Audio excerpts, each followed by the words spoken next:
Got the game fucked up.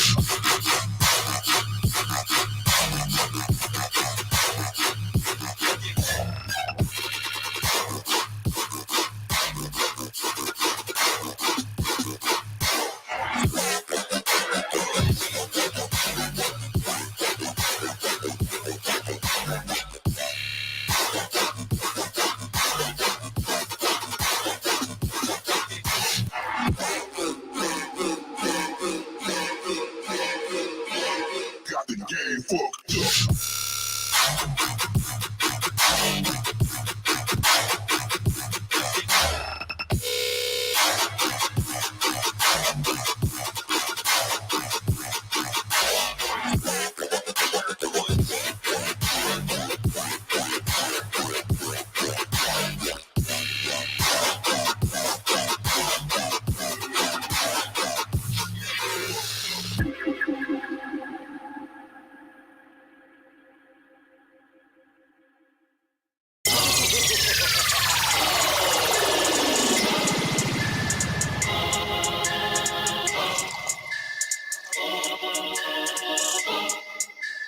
With that bag that's I don't disrespect. I tell a man don't do that.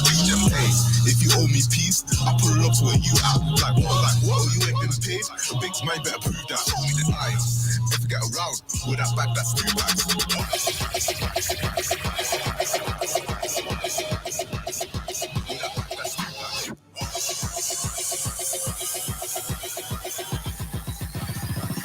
It's no face, no case.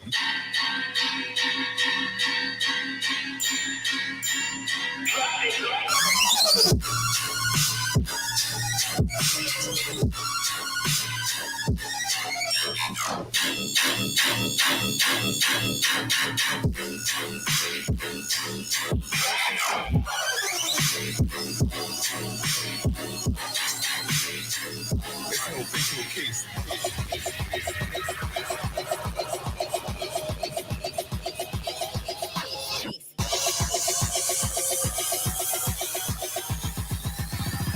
With that bag, that's 2 packs.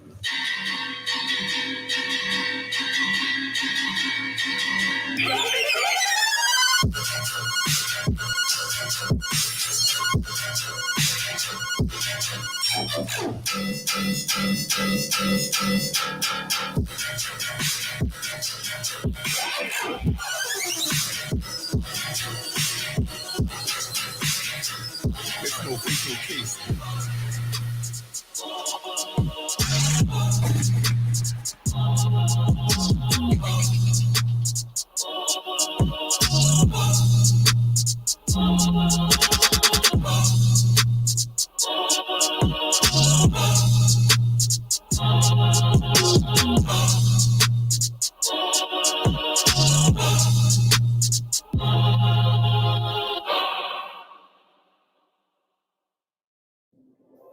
In my head are the years of shadows hanging by a thread. What a mess. Same old cycle till the end. Move on, just move back. Sit back, never relax. Till our scream. No ways but a relapse. Say me can't change that. Till our scream. Call me someone good for no one. Chasing serotonin, always on the run. It just makes me wanna scream. I'm just looking for the real love. Got me, I'm just looking for the real love. Call me someone good at heartbreak, covered up in mistakes, faded and alone. It just makes me wanna scream. I'm just looking for the real love. Got me, I'm just looking for the real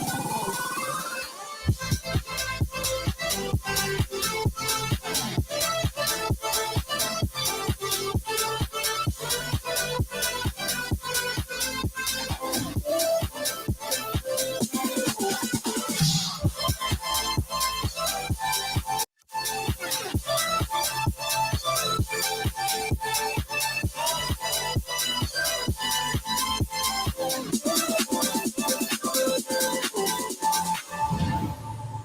It's the choice I make to bend and break everything.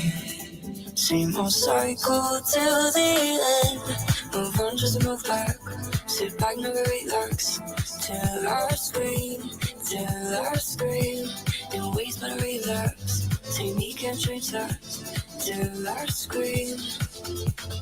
Got me someone good for no one. Chasing serotonin, always on the run. It just makes me wanna scream.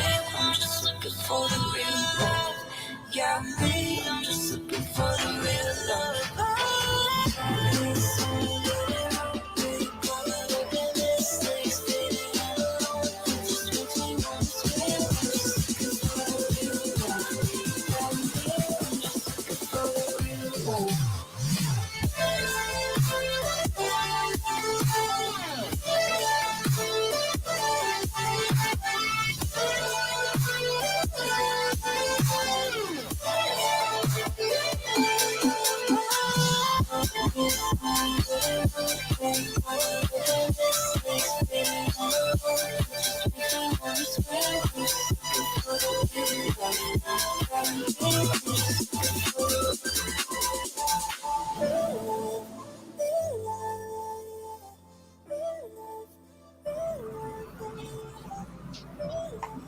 Well, we're about ready. I'm about ready. I'm pretty ready. Yeah. I mean, ready's kind of a state of mind, isn't it? I don't know that. I am tentatively prepared. There we go. Tater saying you can't blame Keith. Now, here's the thing. Before That's we not how you start spell everything, Keith. no. Have That's Keith. wrong? Have you guys all seen If? No. Brad I Pitt need to plays see another. it. Brad Pitt plays another invisible character named Keith. Oh, it's Keith. It's a running joke because Ryan Reynolds and Brad Pitt's relationship. They're like, yeah, we're gonna put another invisible character in the movie, and they credited it as Brad Pitt. Oh, that's hilarious. That's great. Well, anyways, ladies and gentlemen, it is now time to start the show. Start the show.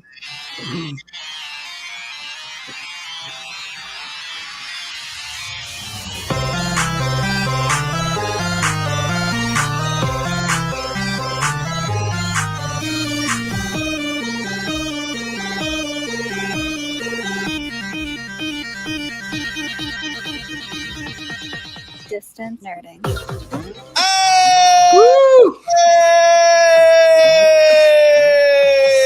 Well, ladies and gentlemen, it is now time. Jahmez looks so excited. Look at him. He looks like he is not. He's muted. I can't tell if you're in the middle of dyeing your hair silver or Can't black. hear you, James. Seriously, can't hear him. Yeah, I don't know. Well, ladies and gentlemen, it's Taco Tuesday. Are you muted? He's not. Did you unplug it and plug it back in? It's dead. Have you called IT? Did you murder? Did you unalive it? He unalived his mic. He doesn't know how to make it work. Well, try unplugging it and then plug it back in and see if that works. No. Nope. Nothing. Well, while Jahmez tries to figure out how he messed up his microphone, ladies and gentlemen, you are now watching and listening and experiencing Distance Nerding. You want to take his line because he's not working? Part of the Comic-Con radio podcast family. Okay. I don't know if we should wait for him on this one because he's a part of this, but I guess she's Wanda to our vision. It's Jen from Bray Comics. Hey! He's definitely our loose cannon. It's SHDU, or as Darren said, SHDUde. SHDUde. He likes to binge his chicky nuggies. It's Jahmez 5000. Oh my gosh. And we're here to nerd together? I don't know what's happening. You have a line. Yeah. Well, I can't see because my other screen turned off. Now it's either like... And he's Francis Ford Coppola's Coppola's trailer editor. I don't know what's happening. You did. It was perfect. Hey! And we're here. Wait, nerd. it's young Phil. It's Oh. young Phil. Yeah. We didn't actually say your name. So It's young Phil. He's young Phil. And we're here to nerd. nerd together. We are completely off the rails already. I was prepared to nerd together. I don't know what the rest of you are doing. It's been 2 minutes. You didn't. What was it last week? You didn't even see our faces, and it had already gone off the rails. It was like. It was terrible. We're talking anything pop culture, news, movies, music, food, wrestling, comics, whatever you're nerding out on, we want to talk about it. Now, ladies and gentlemen, follow us on Instagram, Facebook, Twitter, Twitch, Threads, YouTube, Discord, all the places at Distance Nerding. And of course, if you so want to do so, you can shoot us an email at the best place to do it. That is Dist. I don't know what happened to my mic. It's either my yeah. my It's really- mic wouldn't work, but I got my mic to work, but then my other screen turned off. So it's either the mic or the screen or the screen or the mic. I don't know what's more important. Yeah. I'm a mess. It sounds like you're in the closet. That's what Jeff said. James, is there something you want to tell us? Or I'm a hetero male. Thank you very much. My wife and kids. You know, that doesn't mean anything. No, there were no, a lot of LGBTQ plus nobles and kings and queens, and some of them had kids. Rhaenyra. Is it LGBTQ plus Filipinos? Because then maybe. Because There are a lot of them. Oh yeah. I am Filipino. Yeah. Yeah. I think the mic's working. I think the screen's working. I'm Mic's set. I'm a definitely professional. Yeah, your mic still sounds like you're in like a tunnel. No, yeah. No. It's his computer mic. That's why. It's nerding at AOL.com, and we will read it live on the air. So, ladies and gentlemen, let's get right into it. You are all now watching the best or worst kept secret on the internet. Ladies and gentlemen, you are now Definitely worst. Definitely worst. Yeah. Oh, there you go. Mic's working now.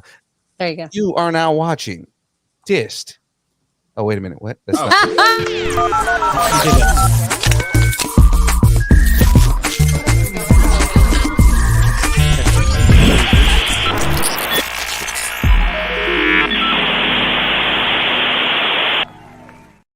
It's okay. I don't know how to do my job. I'm No, it's okay. We're starting over, everybody. We're starting over. Starting the show over. exactly. starting over. We'll fix it in post.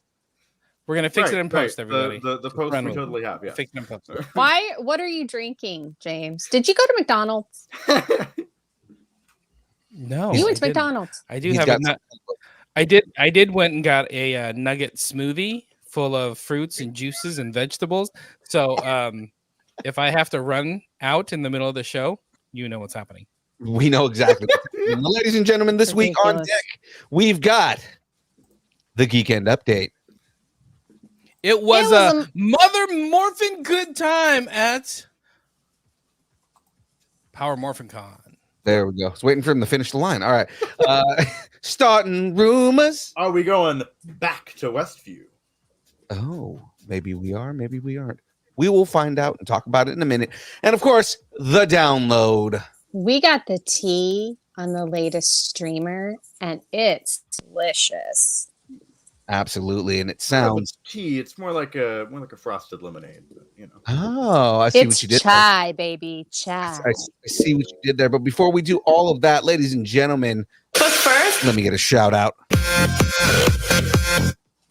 It's Well, still not long enough. Actually, before we even get into this, ladies and gentlemen, we've got a segment that we haven't done in a long time. Ladies and gentlemen, this week is the return of Mailbag. Oh. Yeah, that's right. Mailbag, mail's here, mailbag. So, ladies and gentlemen, and Tuesday means mail. we got an email this morning, or not this morning, last week, right after the show, from a friend of the show, DT Creates. Who is in the chat right now? He's also in the chat right now on Twitch. So I'm going to go ahead and read this. Hello, Distance Nerding crew. I am a middle-aged man from the Bay Area. I have been a huge fan of the show, particularly Mr. Young Phil. He brought so much laughter and joy in my life, and I just want to thank him for putting on a fun show on the Distance Nerding podcast. Phil's an extraordinary. Did I write this? Phil's an extraordinary being with so many talents, especially his voice impression of celebrities and fictional characters. Oh my god! Before you blah from all of that. Also, I would like to give a huge shout out to James, the other host and babysitter on the show. He's such a sweet man with a sweet baby face. Lastly, I would like to know if Phil will be doing game streams on Twitch like he used to do. He's such an amazing gamer. Yes, I have been doing game streams. Darren, I've been playing Mad Max on Mondays, and this week we're going to be starting. Why am I highlighting? This week I'm starting the Star Wars Outlaws on Monday. So I've already got it downloaded. It's ready. We're starting Star Wars Outlaws this Monday. Nice. Yeah, Shadu and I were talking about that like yesterday, or I don't know, sometime. It got released yesterday, so. Oh, okay. Well, that probably was when we were talking about it. So. Yeah, I probably saw something about that. Right. We will probably also get it at some point and play it, so that's cool. Yeah, Star Wars Outlaws, and then I'm going to be playing Epic Mickey later on next month once that game starts up. So, going to have a whole bunch of fun, guys. So that's that right there. Now, of course, getting back into the shout outs again. One more shout out to Darren. Thank you so much for the email. We appreciate you, man. But let's even though you didn't mention me, and I have clearly been on the show for a while. I thought it was an amazing email. I'm not ever going to say anything. James will say something because he's the babysitter. Because he's going to complain like, "Oh, he's got so many good wrong about Phil." It was almost Phil heavy. Come on, it was out of balance. It was. I said, "Did I write this?" It was a glowing review of Phil. But then he ninja'd in that James has a sweet baby face. Yeah, that's pretty much it. So I feel like we should start calling him Sweet Baby J. Sweet, that makes sense because he does call him Sweet Babyface. So, well, ladies and gentlemen, let's get into this. Shout out to Dubby. That's right, ladies and gentlemen. Dubby is a brand of energy drinks created to help focus, concentration, reaction time with no jitters or crash. Dubby has no maltodextrin, no sugar, no fillers, no artificial colors or dyes. And I guess it's keto friendly for those of you who are out there that care about that sort of thing. Dubby contains Neurofactor. Neurofactor helps give your brain focus and clarity, while the 150 milligrams of caffeine and 3 essential B vitamins help you stay alert and energized. Ladies and gentlemen, find out more about Dubby at www.dubby.gg and use the code NERDING10 to get 10% off at checkout. So many people are starting to use it. I'm so appreciating all the people who've been buying W with our code. Sandra's out there. I know Tater buys a lot of W. We've been getting a couple of new uses of the code, and I'm appreciating all you guys. I do highly appreciate everybody out there. So I wish it would tell us who does it. It doesn't like officially tell us. Yeah, I know. Until somebody goes like, "Hey, I just bought something." We look and we're like, "Oh yeah, you did." Right. Gotcha. Now, yeah.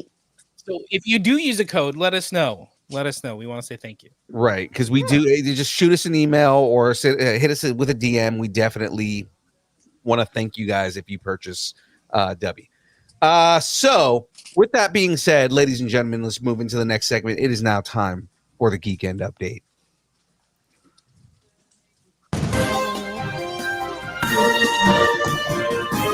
Do y'all ever confuse Mormon for moron? What? What? Whoa, hold on. Every time I see something on the Mormon church, I think moron church, and I just thought of it just now. And you just said that out loud? Yeah. Just know if you guys see something. I apologize to all of our Mormon viewers. I'm not saying that Mormons are morons. I'm just saying that's the first thing I see. I mean, and then I'm not saying anything like that. All people look. deserve to believe in whatever they want to believe, and that's fine. And if you want to live in Utah and you want to be a Mormon, or if you want to be in Idaho and be a Mormon, if you want to be anywhere and be a Mormon, you can absolutely do that, and you just live your life. To the entire state of Utah for yeah. All I ask is that you stop oppressing gay people. That's all I ask. Hey, let's not even get into that. I'm just saying, you know what, live anyway, your life. moving on. We're moving I on. didn't mean Moving to on say to that give you out an update. loud. I think it was the morphin, and I thought morphin. Well, that's like Distant Learning is on Mormon, and then Comic-Con that got Radio. me onto yeah. Anyway, Look for the Distant Learning podcast. Even this episode and the second show, a comic conversation, which has a new logo. Each week on comiccon-radio.com/podcasts. Someone put that in the chat. Not me. Not you. Look at that logo. Look at that now. Hold on. Shout out to SHDU. SHDU, you haven't been on a while, but nice logo. Thank you for the logo. Our very own SHDU helped us create our comic conversation logo, and we asked him to say, hey, can you kind of have it inspired by the actual Distance Nerding logo? And he worked with us. You kind of see a comparison there, yeah. And I love the way it turned out. It's cool and it's sexy and it's using our colors, still using the bolt. So shout out to SHDU for making some beautiful artwork. James said he wanted to do everything in purple at one point, and we all had to go hey, you know, we need you to get off the ledge. Get off the ledge. And yeah. Anyway. All right. Well, let's I'm sorry. Okay. let's get to this, because we do have a guest ready in the wings here for one of the segments here. So let's get to this here real quick. Ladies and gentlemen, we just got back from Power Morphicon. So Sunday, just kind of give you guys a quick like to-do on what happened. We left at 3 a.m. to drive 6 hours to get to Pasadena, which we got there on time. We got a shout out because we got a chance to host the Reds Across Time panel over at Power Morphicon. So big shout out to Sat Geeks for bringing us on and interviewing 30 years of Red Rangers in one amazing panel. We talked with David Bacon, Patrick David, Jason Font, Dan Southworth showed up towards the end, Adam Tumanen, Brandon J. McLaren, Brennan Mejia, Rory D. Travis, Hunter Dino. There was another Ranger that showed up that wasn't on the list originally. I have his name here. Hold on. Was it Danny? I forgot who it was, but it was a fun panel. It was a good turnout. It was one of the bigger panels of the weekend. So it was super nice of Sat Geeks to let us host this panel. We got to tag team it. The room was packed. We had the stage was packed. I think there were 10 Rangers, all Red Rangers, all at one time up there. So it was really cool. And, there were a lot of male Rangers, Australian Rangers, female Rangers, African-American Rangers. It was awesome. It was really cool checking it all out. They all had great stories. So much fun. And the attendees had some really deep cut questions, and everybody answered them. It was so much fun. It was so much fun. We shout out to It's Rec Time Media, right, on YouTube. Yeah. I think he's already posted a version of it up there, so we should put it. I think actually we did. I think we put a version in the Nerdington Post on Facebook. So the Distance Nerdington Post is our little group. We posted one of the videos there, but I know there's a couple more now that I just saw pop up today. So we'll post more in the Nerdington Post later. Right. The other Rangers that showed up, so Russell Curry showed up, and we talked with him on the panel. Andrew Gray, and then one of the big deals was Chris Cayman Lee showed up. And he was one of the Psycho Rangers. So, shout outs to all those guys. It was a lot of fun. That's awesome. So then after, before the show, we got to see some of our past friends as well. So we, not only did we get the chance to talk with all these Red Rangers, but we went onto the show floor. We saw our friends of the show, people we've interviewed in the past. We talked to Jack Guzman, who was there, Romy J. Sharf, who played Alpha 5, Jazz Bodwalia, who is the first Indian Power Ranger, but also Reno's own Jazz Bodwalia. Oh, that's awesome. Tony Oliver, friend of the show, Tony Oliver. Tony. Tony was there. We said what's up to Tony for a little bit. Carla Perez, we the original Rita Repulsa. We talked to her. Just went and hung out with a bunch of our friends and saying it was funny. So we thought we were cool, man. We walked in, we're like, oh, we got to pick up our badges, our media badges. They're like, sure, come on, we're hosting a panel right this way, sir. Walking the floor, like, oh, you look at us, we're media. Look at us. Oh, we're hosting a panel. Nobody talk to us. And then, we were walking by and it was all cool. Like, let's go say hi to people we know. And then, as we were walking by, Tony Oliver like passes the other way, and I total fanboyed out. Like, Philippe's like, no big deal. You guys interviewed him like a month or two ago. Yeah. But I didn't get to interview him, so I was like all geeking out because Tony Oliver, he helped create Power Rangers, but he also was the voice of Rick Hunter in Robotech, one of my, childhood like faves. So like as he walked by, Philippe didn't even notice, but I saw him walk by. I'm like, Tony Oliver! Wait, that's how your hair went silver. Yeah, exactly. I know. Funny because he turned around, he was like, "Oh, Tony!" And I was like, "Oh shit, it's Tony Oliver." And I was like, "Yeah, what's up, Tony, man? How's it going?" Tony was like freaked out for a second, and then Philippe's like, "What's up, Tony? How's it going?" No, Tony turned around and looked at us like, "Who are you guys? And what's going on now?" And I was like, "No, Tony, remember we did the interview in at Gem State?" He goes, "Oh yeah, that's right." So I had to like remind him that we did an interview with him, but like, he was really cool, man. Like, and then we came back and talked to him later on in the day. It was fun, man. So again, shout out to Sat Geeks. Thank you so much for the opportunity to host such a big panel at such a massive con. Shout out to Bex, April, Pam, everybody from Sat Geeks. Shout outs to the DeLongs for stepping up for the con itself. They did amazing. They did picture coverage. They were helping with doing raffles and everything like that. It's awesome. I said it on the game stream yesterday, but I really appreciate you guys because you guys have stepped up and done so much work and helping us too. You guys are awesome and we love you. Of course, Taylor, aka Tater Bob, he showed up, but he slept most of the time. So yeah, he did sleep. He was sleeping a couple times. He's gonna be like, I wasn't sleeping. All right, but that was Power Morphin. You know what? I'm just gonna say that I'm very proud of all of you, and I know that you guys did 110%, and it makes my mom heart proud. Con Mom was with you in spirit. She was momming with us the entire time. Love it. Anyway, but that was the weekend. Let's look forward. Absolutely. Yes. So, ladies and gentlemen, let's get right into this. So let's do the intro first, and then we'll bring on our guest here. Because, ladies and gentlemen, KaboomCon is coming. We're not too far away, and we're super excited for KaboomCon. I don't know about you guys, but let's give a quick little thing. September 7th, Carson City. Our friends Lawrence and Diego Iriarte are going to be there. Cosplay for Kindness, another friend of the show.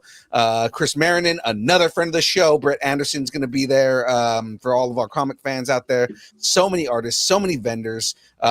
Stephen Yu's going to be there. We're going to be talking with him. Oh, awesome. The horror dads are going to be there again, talking with them. It's going to be a good time. So to talk more about KaboomCon, ladies and gentlemen, the promoter and co-creator of KaboomCon, I'm probably getting that wrong, but I'm still throwing it out there, Mark Helton, ladies and gentlemen. Woo. Hey, what's up? Hey, Mark. What's good, everyone? How's it going, man? Happening? Living the dream one day at a time. Yeah, I mean, that's the only way we can do it, right? Absolutely. Whoa.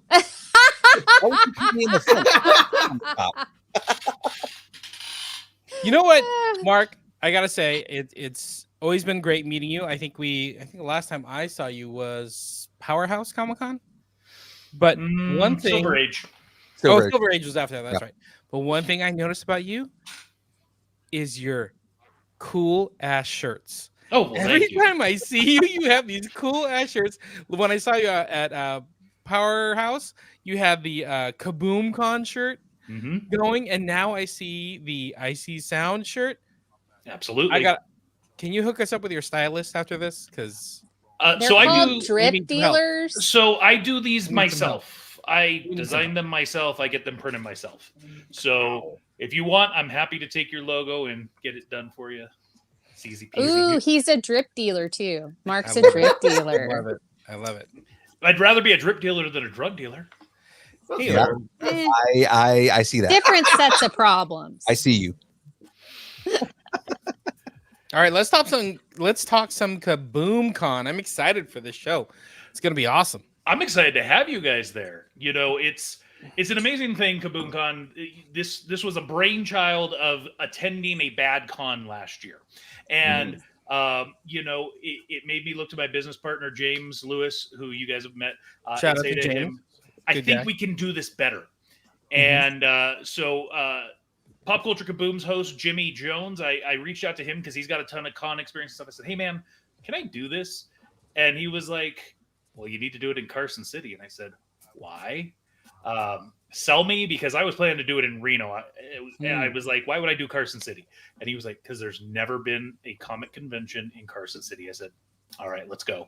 So I like to be first. I like to, you know, I want to be the one to kick it off. So this is the Oh, first very ever. Ricky Bobby of you. Oh, well, thank you. Yes. all I need is a race car. Yeah. So I'm excited, especially as you guys already mentioned some of the names that we've got coming. I mean, Brent Anderson, who has not attended a con in the U.S. since 2019, you know, coming out for us again because of, as you mentioned, Lawrence and Diego, keeping those close, you know, relational ties. It's important. Pays off in the long run. Right. Yeah, And then- absolutely. Yeah, of course, we've got you guys coming to moderate some panels, so that'll be nice. Awesome. Hope you guys are prepped. Do you need anything from me? Always, we need everything. We need all the things. Yeah, You know, so- they we'll say work- that, we'll work it and through, then we'll work it James is like, okay, guys, don't ever ask for anything. No, what we need is a bowl of nothing but brown M&Ms. Shut up. You're not Mariah Okay, Carey. okay. So first of all, they don't make the brown M&Ms anymore. That's why we want them. Are you talking about the light brown or the dark brown? And which universe are we in right now? Because did they ever actually exist? They did. Oh, No, I was gonna say Ozzy Osbourne used to have them on his rider, and yeah, and they would. That's where the joke is coming from. If you know behind the scenes stuff, you know that Ozzy Osbourne used to have that on his rider that he needed nothing but brown M&Ms, So and they would find them. I used to work Ozfest every year and have met the man, and I can attest that is a true statement. Yes, I used to work in the music industry, so that's how I know this. I used to eat brown M&Ms.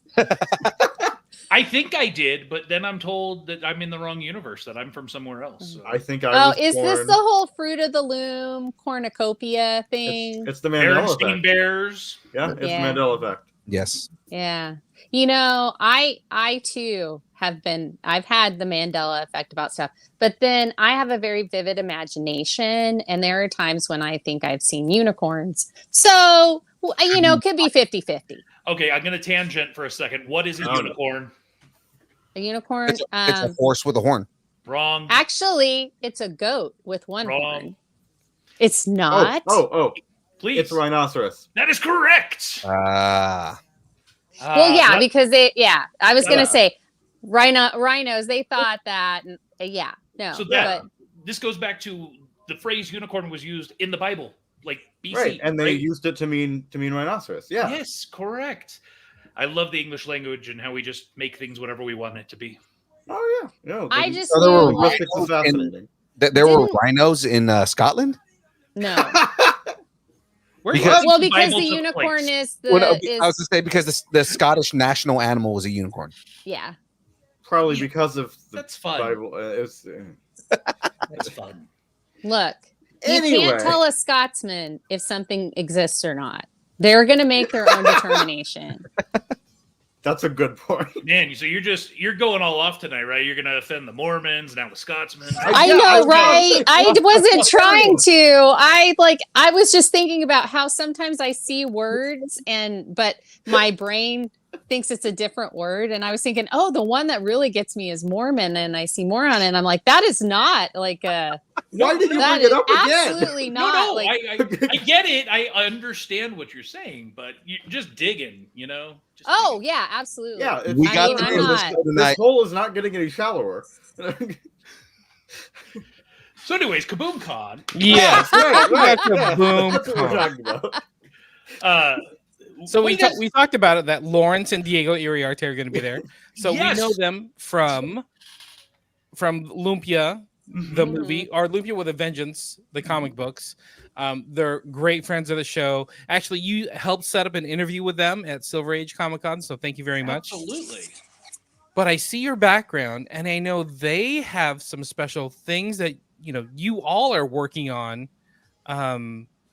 Over there what is it? Mickey Mouse Fantastic Worlds of Steamboat Willie? Yeah, see, I told Lawrence the in the and the of, they're a little too small, right? Mickey Mouse in the Fantastic Worlds of Steamboat Willie. Got it. I told them So- they should have made that bigger. I know. And by the way, this is all from Icy Sound Comics, thus the shirt. Very nice branding. Thank See, you, young thank you. Phil, somebody wears a shirt with branding. I But- wore a shirt yesterday. So I will water I wore a billboard. shirt to Deadpool and Wolverine. let's talk about that because this was a fun project to talk about with them. But let's hear it from you. And I know there's some announcements that are going to be happening at the show. So Yeah. more details. Give us the dirt. Give us the tea. Okay. Well, so rewind back to about a year and a half ago. I am an audio drama producer as well. Mhm. 97 Now Productions. We've got Murphy's Inc. Right, Mhm. and James Lewis, my partner, was like, "Hey, we should bring in Lawrence to direct some episodes." And I was like, "I've never worked with him in that way. Is he any good?" And he's like, "Oh yeah," and he tells me about this comic book stuff that James did with him way back in the day. And I was like, "Okay, let's bring him in." So we had him direct 3 episodes of Murphy's Inc.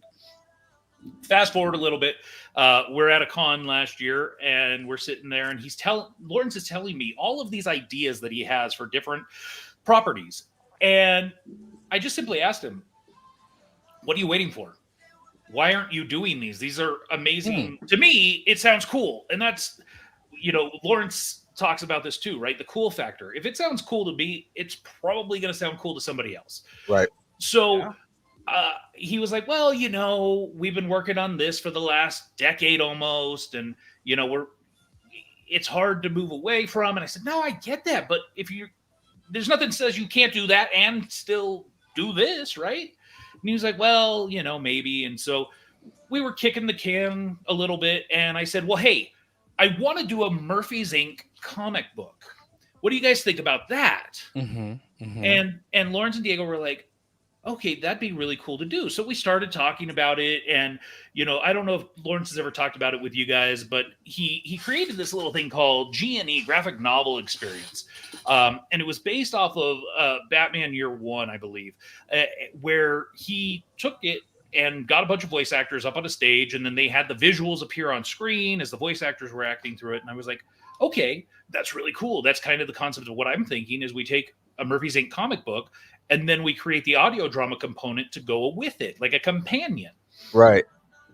So we're talking through this, and they start pitching me the other ideas, and Mickey Mouse in the Fantastic Worlds of Steamboat Willie comes up, and he's sharing this story, this pitch with me, and I'm just like, that is a Mickey Mouse Odyssey. That is, Mickey has been involved in so many stories that aren't his own, that are amazing. Christmas Carol, Three Musketeers, Jack and the Beanstalk, right? But he's never really had his own epic. And I felt like the one thing that I told Lawrence and Diego is if we were going to do Mickey, we have to stay true to what Walt's vision of Mickey was. Because I'm a huge Disney fan. Up on my wall here in my office, I quite literally have the first ever sketch of Disneyland. And I look to it for inspiration when I'm trying to work on things. And so they agreed. They love Disney. They love everything mouse. And so it was like, okay, let's start walking down this path. And along the way, we came up with, they pitched, another 6 other properties. So basically what's going to be happening at KaboomCon in regards to Icy Sound Comics, there's going to be a 1 hour and 45-minute presentation. This will be filmed. We've got a film crew coming in. We have some major studios interested already, and we haven't even presented anything yet. So we will be showcasing 8 individual properties that we'll be releasing an issue 1 of over the next 14 months. Wow. I love it. Congratulations. Yeah. Thank you. And I am officially, my business, 97 Down Productions and Icy Sound Comics, I am the first ever comic book publisher out of the state of Nevada. Wow. Wow, that's awesome. Woo! Yeah. And you're an Olympic Congratulations, hopeful. man. One day I can hope to get over that hurdle. But with this gut, I don't know if I can make it happen. Look, if that pole vaulter can do it, you can With that do junk, absolutely. Yeah. it. But also, if Ray Gun can be a breakdancer, you can do it. Look, you You can know. be an Olympic hopeful. There's no form for it. Ray Gun taught me that. Absolutely. Then Yeah. again, I look at the other side of it and the memes. I don't know if I want that side of the Mm-mm. Yeah, but At the this junk- point, the- I'm hoping archery. the pole vaulting junk guy, missed it by 7 inches. but I'm being nice. he said it was 10. He's definitely a shower, not a grower. Good. All right. All right. So We've had our Olympic fun. Hold on, go back. You kind of Back to the grazed over it, but it was back to an the hour junk. and 45-minute presentation on 8 different books. That is correct. Wow, that's a ton of stuff. So again, bear in mind, one of the things that Icy Sound is going to be different, and truly our intention is to a degree to revolutionize the comic book industry, is bringing about that audio component to it, where every comic that we produce will have a QR code in it that you will scan. It will take you to the audio, and it will be like you get to read the comic, and there are voice actors that are acting it all out with sound effects, with everything. So, and Murphy's Inc., this ash can is what we're going to be debuting to showcase that at KaboomCon. Awesome. So there's a little, you said you wanted some gossip. So there you go. That's your guys' exclusive. I love it. I love it. Hot goss. Wait, what? I've heard that term before. Ash can edition. What does that mean? So an ash can is it's kind of an old school comic term. It's like, think of a teaser in the films, right? It's basically, here we're gonna give you a taste of what we're working on. The Murphy's Inc. ash can, if you saw it, it was in black and white. Yeah. It was. You disappeared. Oh. That was amazing. Do it again. Yes. Oh, no, Best show ever. So it was done in black and white. We had the color cover and so. However, here's another piece of hot goss for you. The Mickey Mouse ash can will be 100% color, wall to wall. Awesome. Except for, of course, Mickey, Minnie. I was gonna say there's one key factor that's not in color. Yes, they will be in black and white and shades of gray. Because in order to use the character, you have to keep it, Steamboat Willie Mickey. But we are also doing something else that is a little bit different in that with this Mickey Mouse ash can, who knows what a bleed is in print? It's what goes outside the printable area. The border. Mm-hmm. Yeah. So Mickey Mouse ash can is going all the way to the edge on all pages. Oh, that's awesome. Yes. Wow. I hadn't heard the term ash can in like 20 years. I was like, ash. Did he just say ash can? Nobody says that anymore. It's always the origin of that preview, term or is? it's the 0, or it's the half episode or half issue or something. But They have what's the some origin of that term? Why is it an fancy- ash can? Anyone? I'm just I have asking- an just idea, but I asking don't the think room it's here. right. I would say that it's because of the print that they used, how they made it originally, and so it made it look kind of ashy. So it looked like. Okay. What I heard is that they ended up in the ash can. Oh, So this was that this was makes back sense. this was back in the 40s, 50s is where the phrase kind of originated, and a lot of smokers back then, and Right. they were smaller. They were about a quarter of the size, and they would be, let's say, 8, 12 pages, and people would look at them cool and throw them in the ashtray.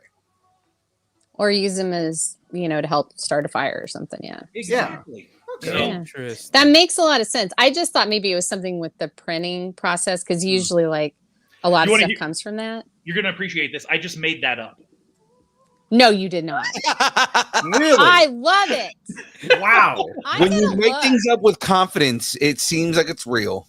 I am an actor first and foremost. I do have to put that out there. So I Well, love your it. improv You know skills what? are top notch then. I I do what I don't can. Thank normally get got like for stuff like that because I do that too. Shadu can attest that I do that a lot. I make really weird stuff up, and you got me. I have to say that. So I'm just saying, player recognizes player. All right, so I pulled it up and I got the term in regard to art. Oh, here we go. The term ashcan art was first used by artist Art Young in 1916 to describe a large group of painters, including the Philadelphia Five and others. The Philadelphia Five were Robert Henry. Is this the Ashcan School's origins? No, I don't think this has. I don't think this is in comic. Ashcan comic meaning? That's what I'm looking at now. Okay. Ashcan comic origin. There we go.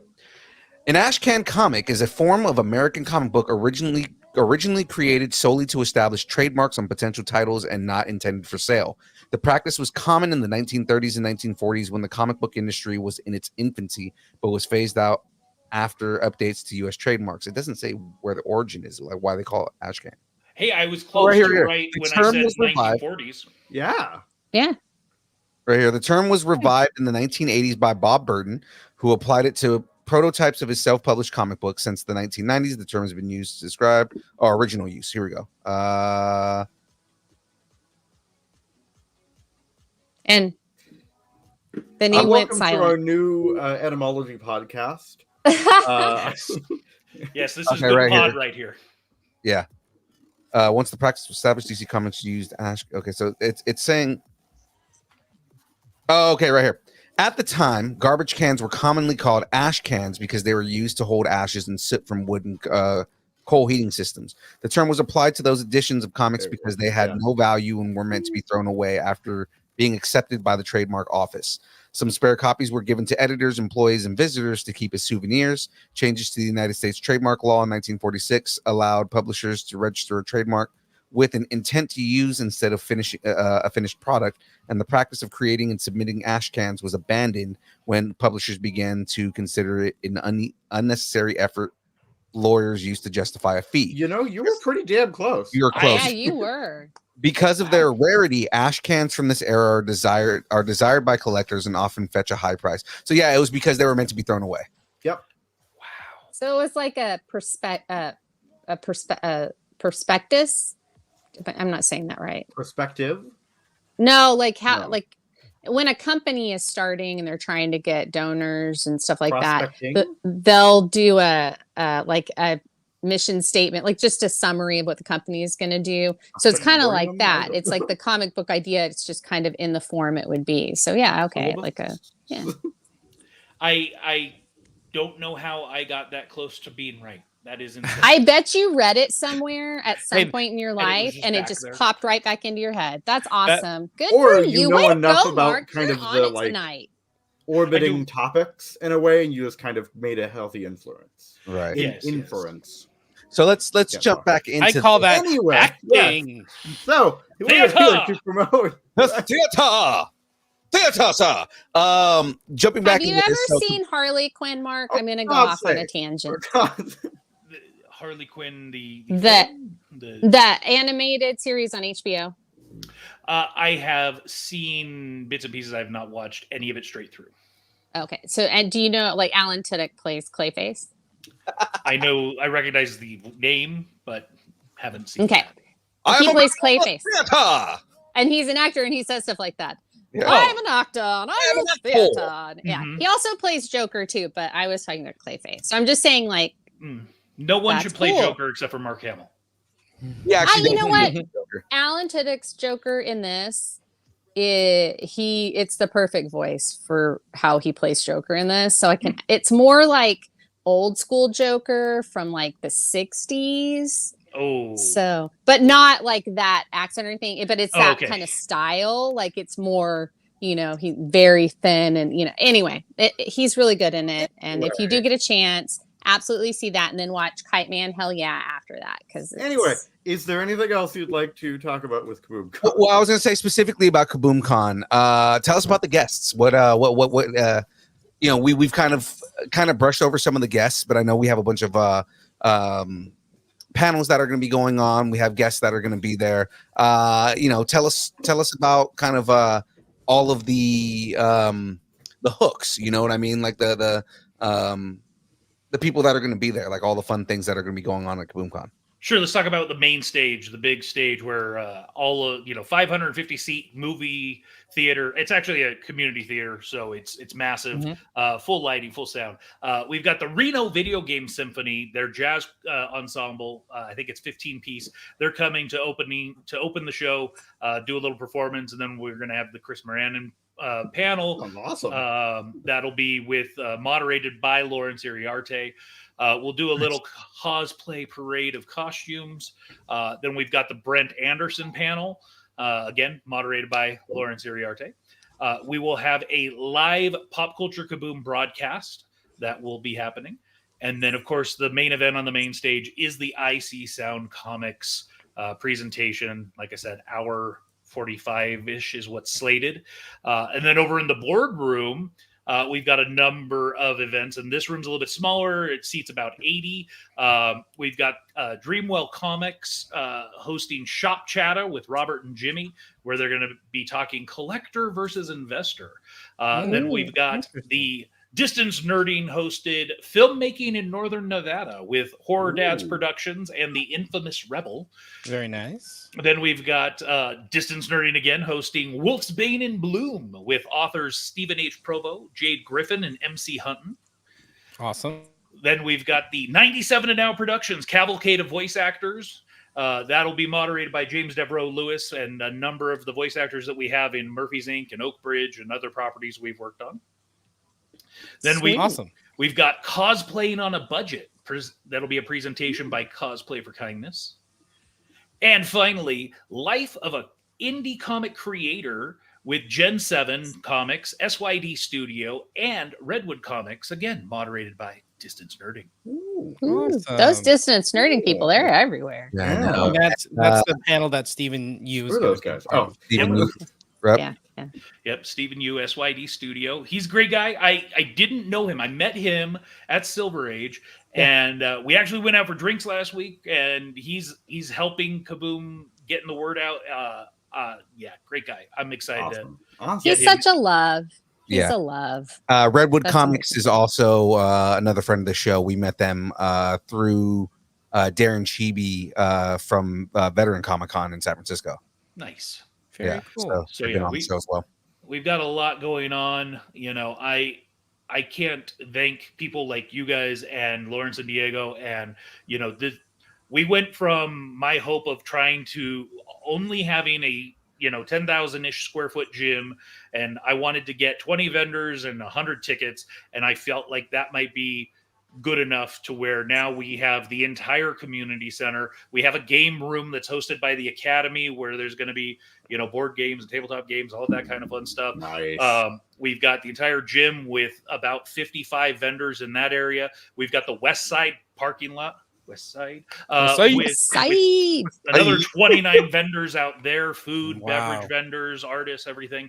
Awesome.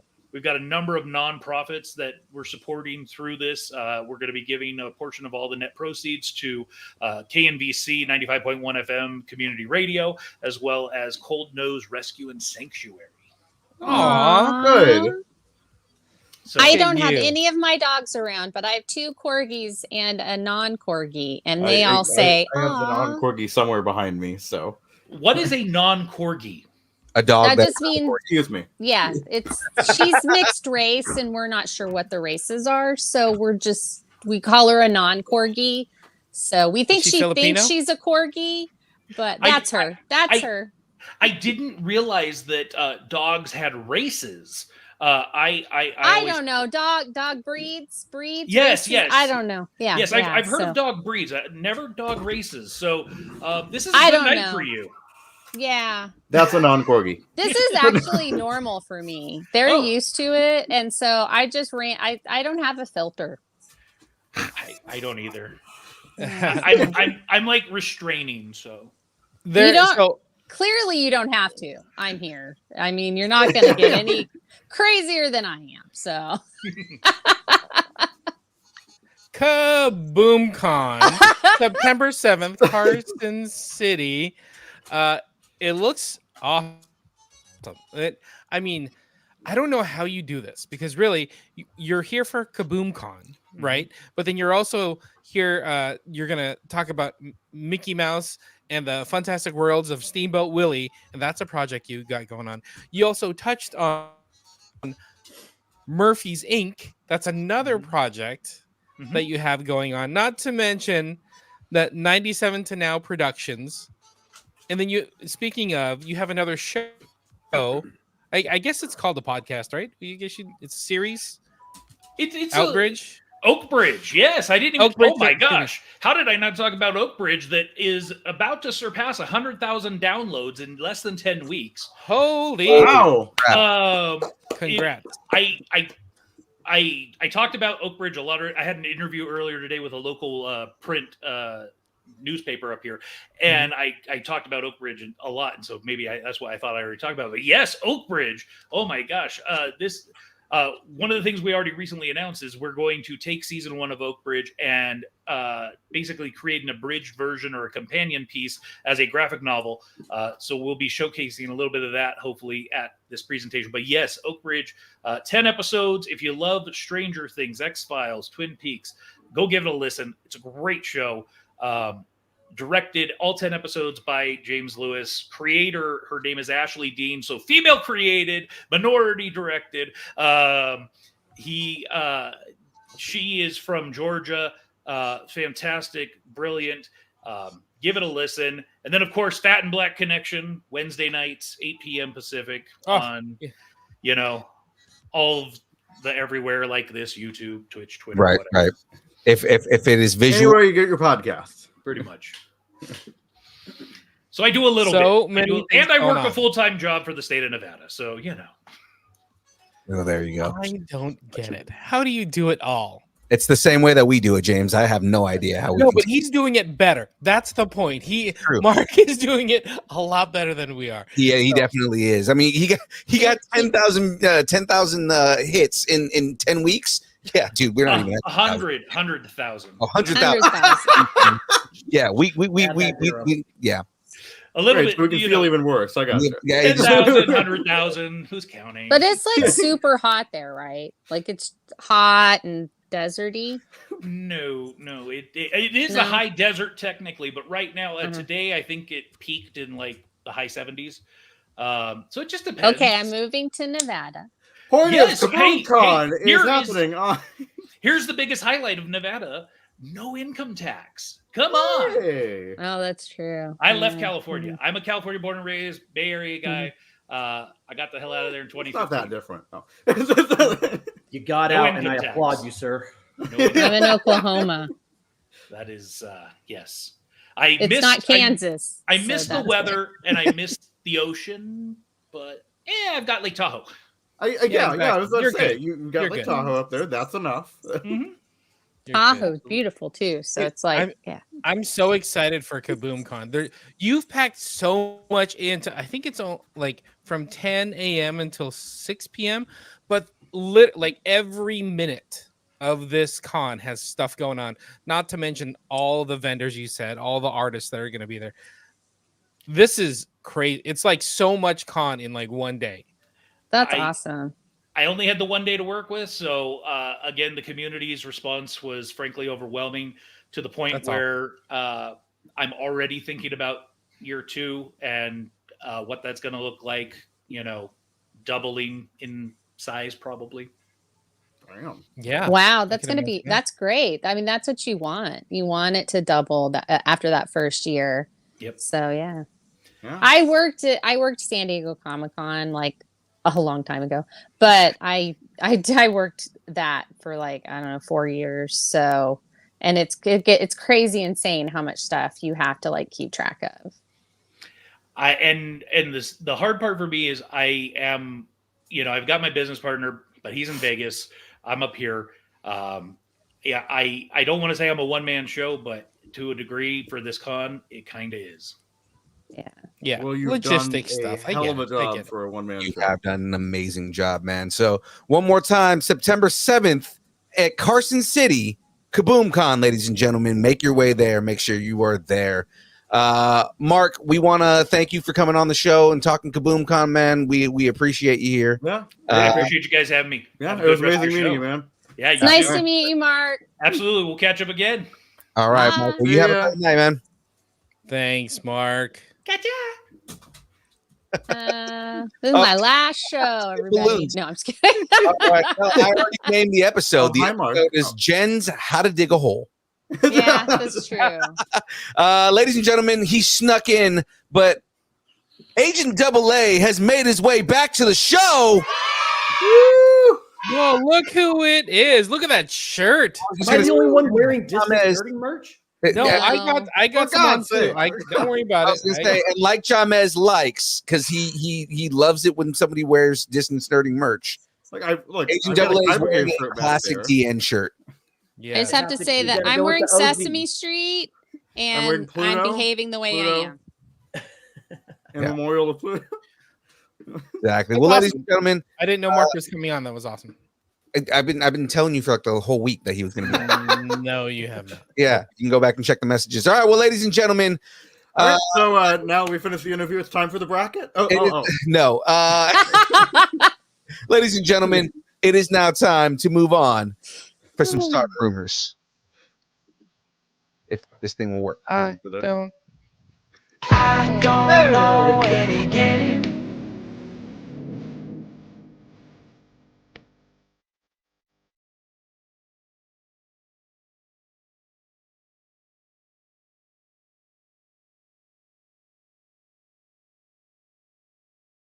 Why do you always fade out at the best part? You don't have enough time. Told you. Uh-huh. Hanging out. We had to speed run this, people. Yeah. Well, But is it still the ship of Theseus? maybe.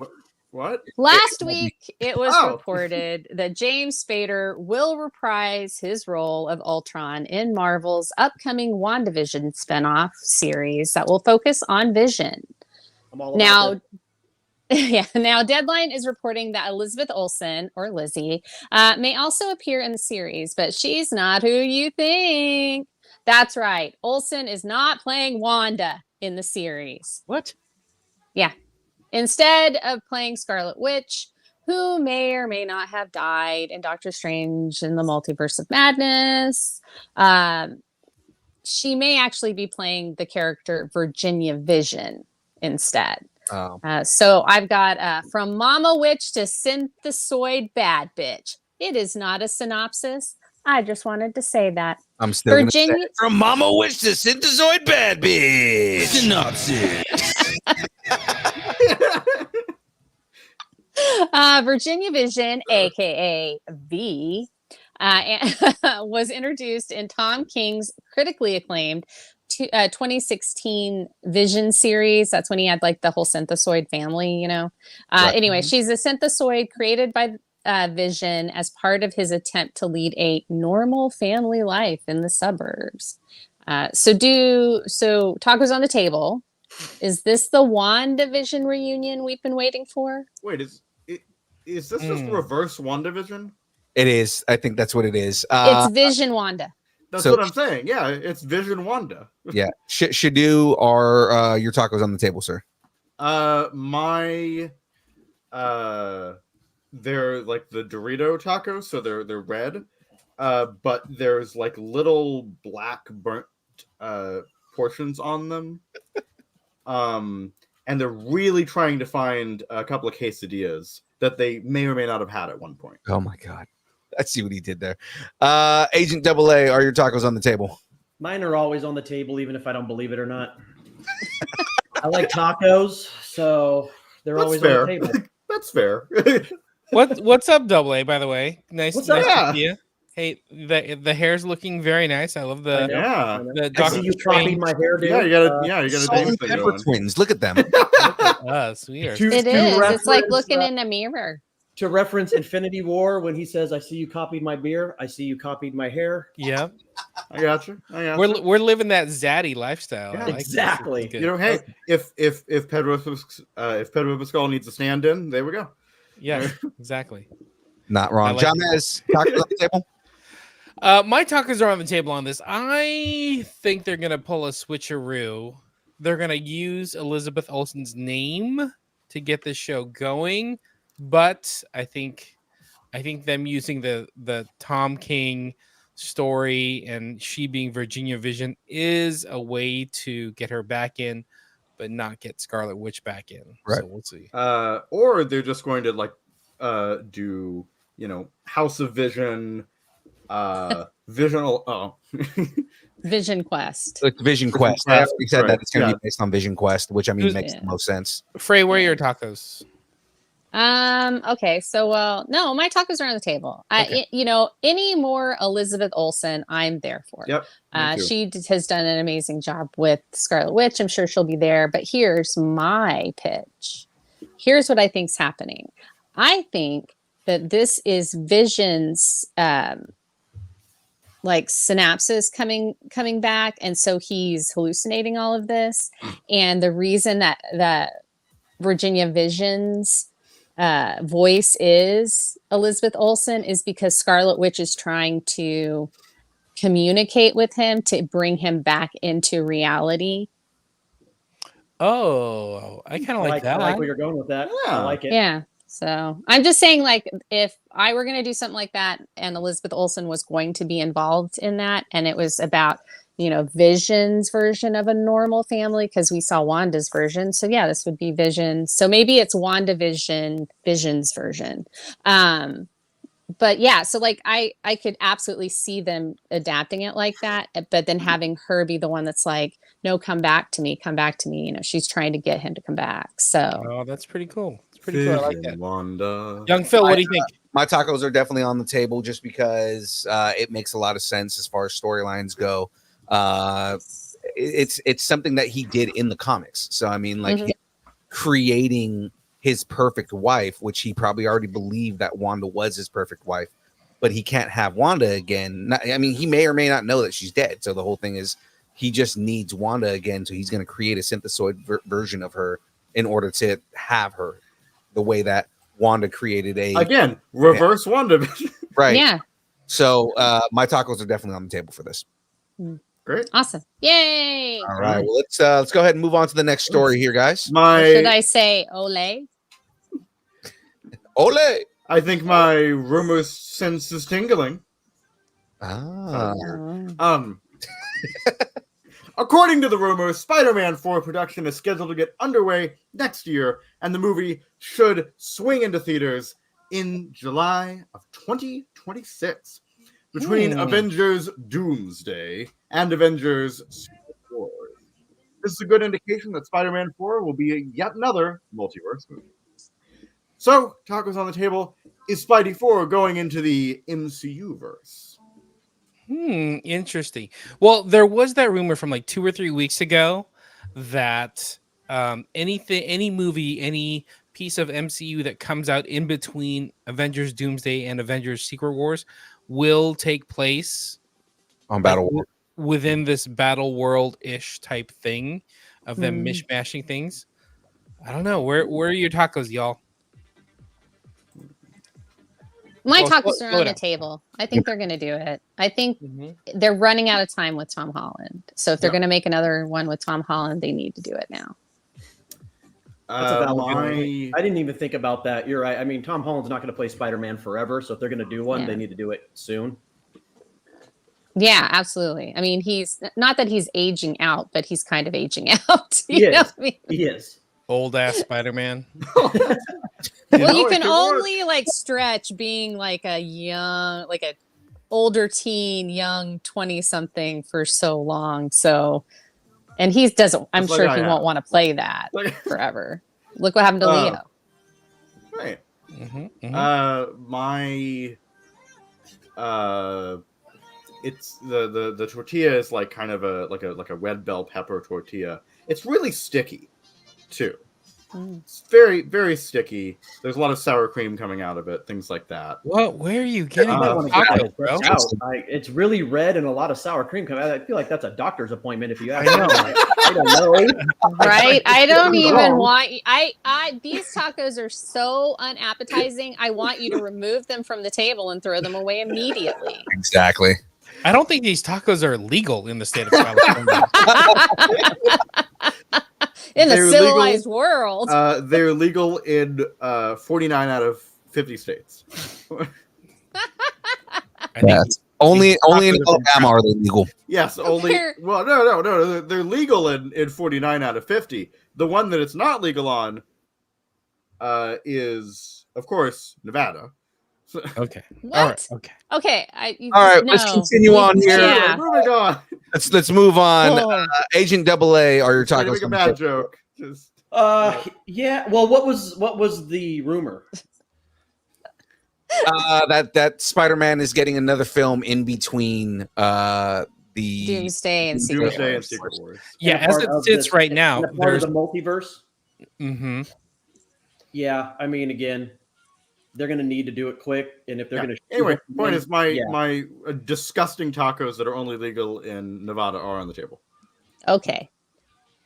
I'm not allowed to eat Taco Bell anymore, so I'll reference that. You know, that's Um, probably for the best. I'm going to go with my homemade carnitas tacos are on the table.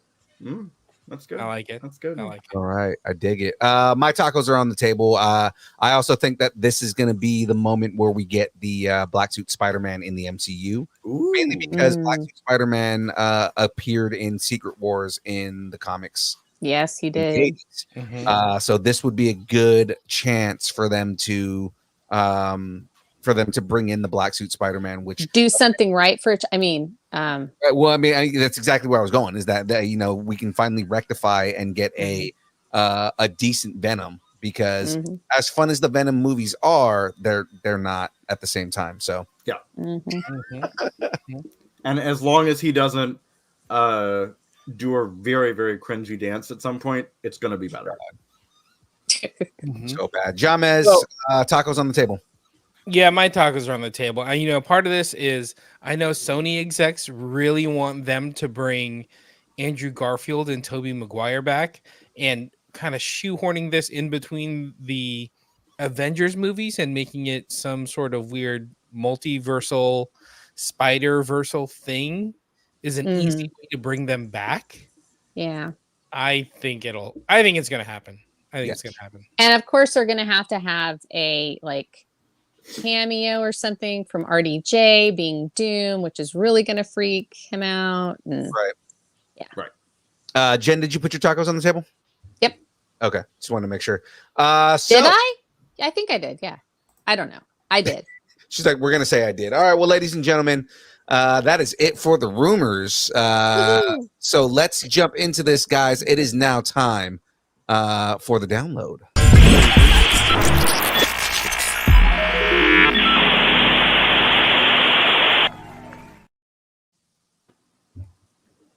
All right. Take it away, Shadu. Yeah. Okay. Apparently, I'm doing this one. Yeah, and Jahmez for some reason forgets that he has a line right here. So for more news, trailers, reactions, check out Distance Nerding on the Distance Nerding post. Let us know what you're nerding out on, because all the things are going to be there. All right, Shadu, go for it. And take it away, Shadu. And again, apparently, I'm doing this story. This one is for Say Wong. Cool. For football star and Taylor Swift's current boyfriend, Travis Kelce, is going to make his big break in Hollywood with a new action comedy that he's set to star in for Lionsgate titled Loose Cannons. Loose Cannons will be Kelce's feature film debut, but he's also set to appear in the Ryan Murphy series Grotesquerie. Yeah. Okay, great. Which premieres on FX on September 25th. Oh, and he plays football, maybe the greatest tight end of all time. I have no idea what that means. FYI, the Raiders were the last team to beat the Super Bowl champion Kansas City Chiefs, who handily defeated the San Francisco 49ers. I could care less Kelce to a meager 44 yards. Especially football, though. This is just Jahmez trying to shoehorn a Raider joke in here. I don't understand why they call it football if the only person that touches the ball with its feet is the kicker. But yes, no one cares at all about whether Kansas City lost to the Raiders or anything. Did you guys know that paprika was just ground up bell peppers? Yes. I had no idea about that until yesterday. I am shook. All right. Well, tangent aside, let's move on here. In Francis Fail Coppola news, man, that's a line. Lionsgate has pulled the trailer for Francis Ford Coppola's new film, Megalopolis. It was revealed that a lot of the quotes bashing the film were fabricated. The quotes featured in the Megalopolis trailer included previous criticisms of Coppola's new iconic works, such as The Godfather and Apocalypse Now. There was a bit of a controversy over the fake critic quotes, and Lionsgate released the following statement apologizing for screwing up. Lionsgate is immediately recalling our trailer for Megalopolis. We offer our sincere apologies for the critics involved and to Francis Ford Coppola and American Zoetrope for the inexcusable error in our vetting process. We screwed up. We're sorry. And we've killed the offender. What? We have killed the offender. We've sacked the offender, and we've brought somebody new on. Wait, no, what does Lara say? What does Lara say to Allison? They no longer breathe our air. Oh, yeah. I was making a Monty Python joke. Oh, I'm sorry. I went highbrow, you went lowbrow. Cool. Yep. Lionsgate will release the movie on September 27th, 2024. Real quick, go back real quick, Phil, and do me a favor. You said fake critic quotes. Can you say that 5 times fast? Fake critic quotes, fake critic quotes, fake critic quotes, fake critic quotes, fake critic quotes. Cool. All right. Let's go ahead and move on here, guys. Okay. So the picture is not from any movie that anybody has been in that's listed on here. I just want you to know that. But I really love his glasses. So Tom Cruise, and that's not Tom Cruise, is currently developing a mystery movie at Warner Brothers, and a bunch of new cast members have been added to the film. The cast includes John Goodman. That's not John Goodman. Jesse Plemons. That's Jesse Plemons. Could play a young John Goodman, though. He could. Jesse Plemons could play a young John Goodman. Yeah, I don't know. Kind of looks like Matt Damon. He does have that kind of. He's much taller than Matt Damon. John Yeah, he does Goodman, have that. when he was doing the Gillette commercials, you guys remember? Oh yeah, that was a long time ago. Yeah. Super skinny. Yeah, skinny Johnny. Anyway, Sandra Hüller.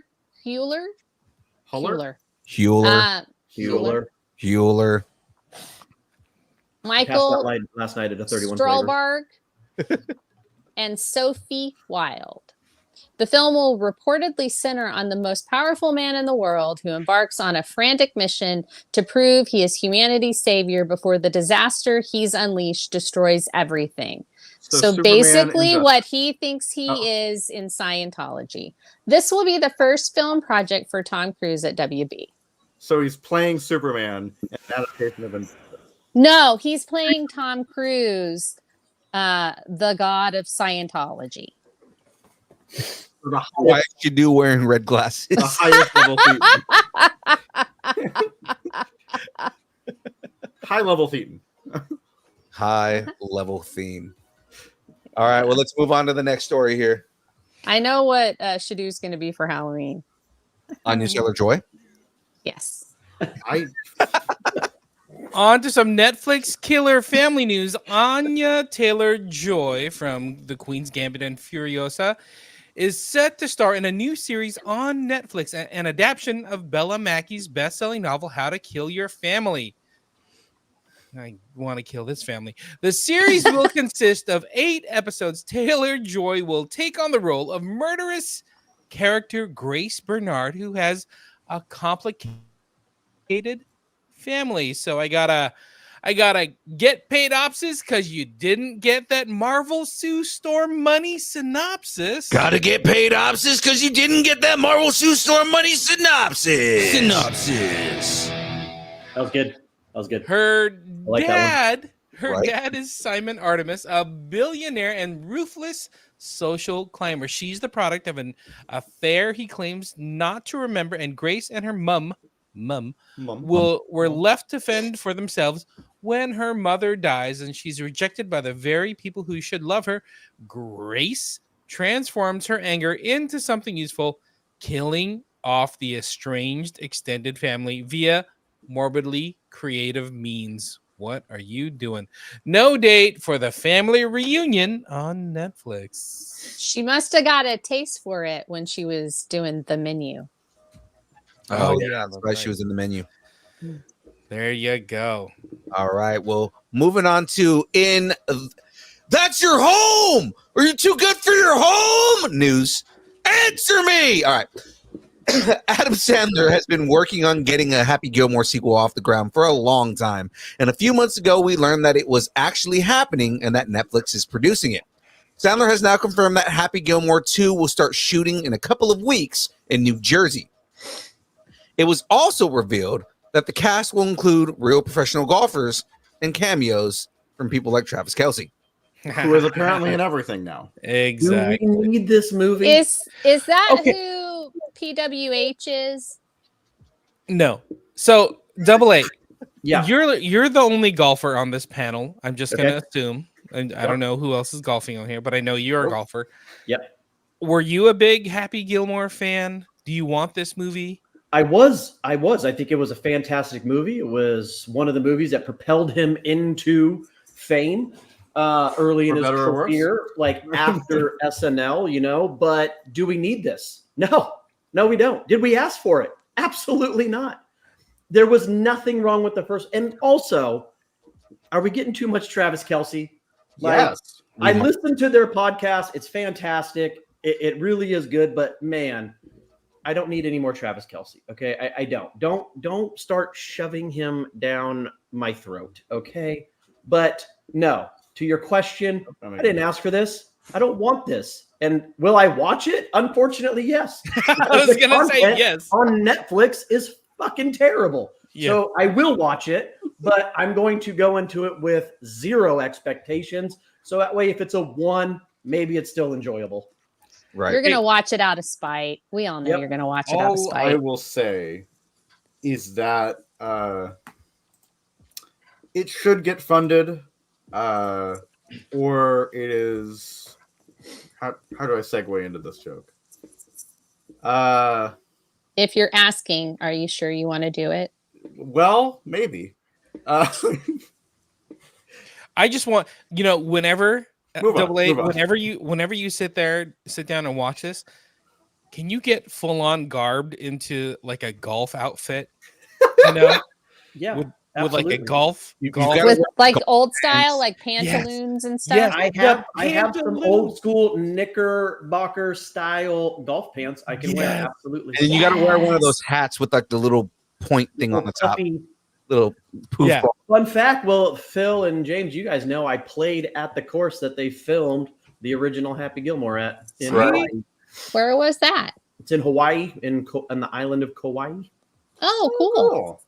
That's good. Vacations. That's awesome. That's good for you. Yeah, so, however much money Netflix put into this, the price was still wrong, bitch.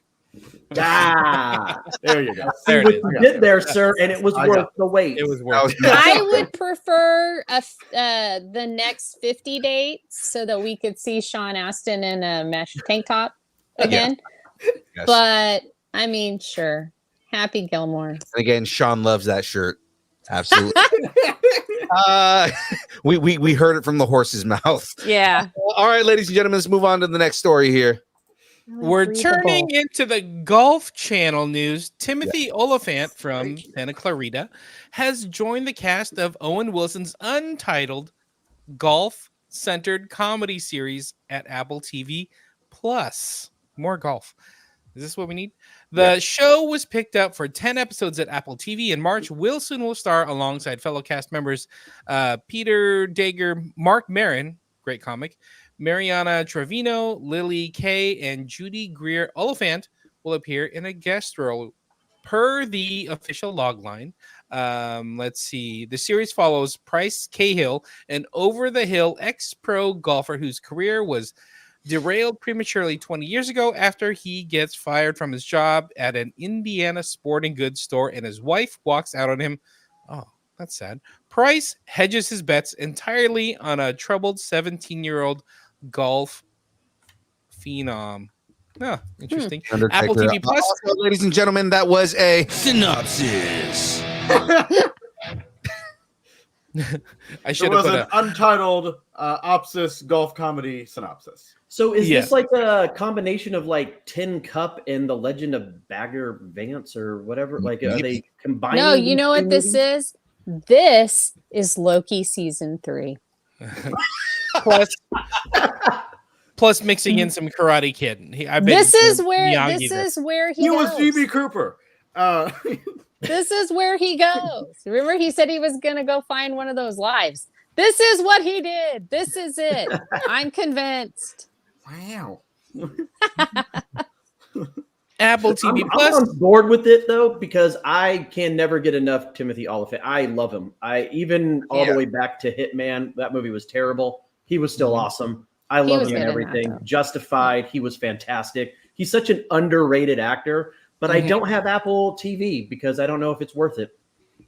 Oh, shows on it. You'll want to after our next story. Give me what you got. Yeah, well, let James do his last line. Oh, yeah. Apple TV Plus has yet to set a tea time for the series. All right, you'll want to have Apple TV Plus after our next story. From little balls to big balls and biscuits. Looks like things are moving forward for a 4th season of Ted Lasso. Fuck yeah. Before the show was made, its creators had developed a 3-season story, which has been carried out previously without intent to press forward beyond. But they never could have anticipated how important and beloved the series would become to its fans. Yes, I'm a Lassonian.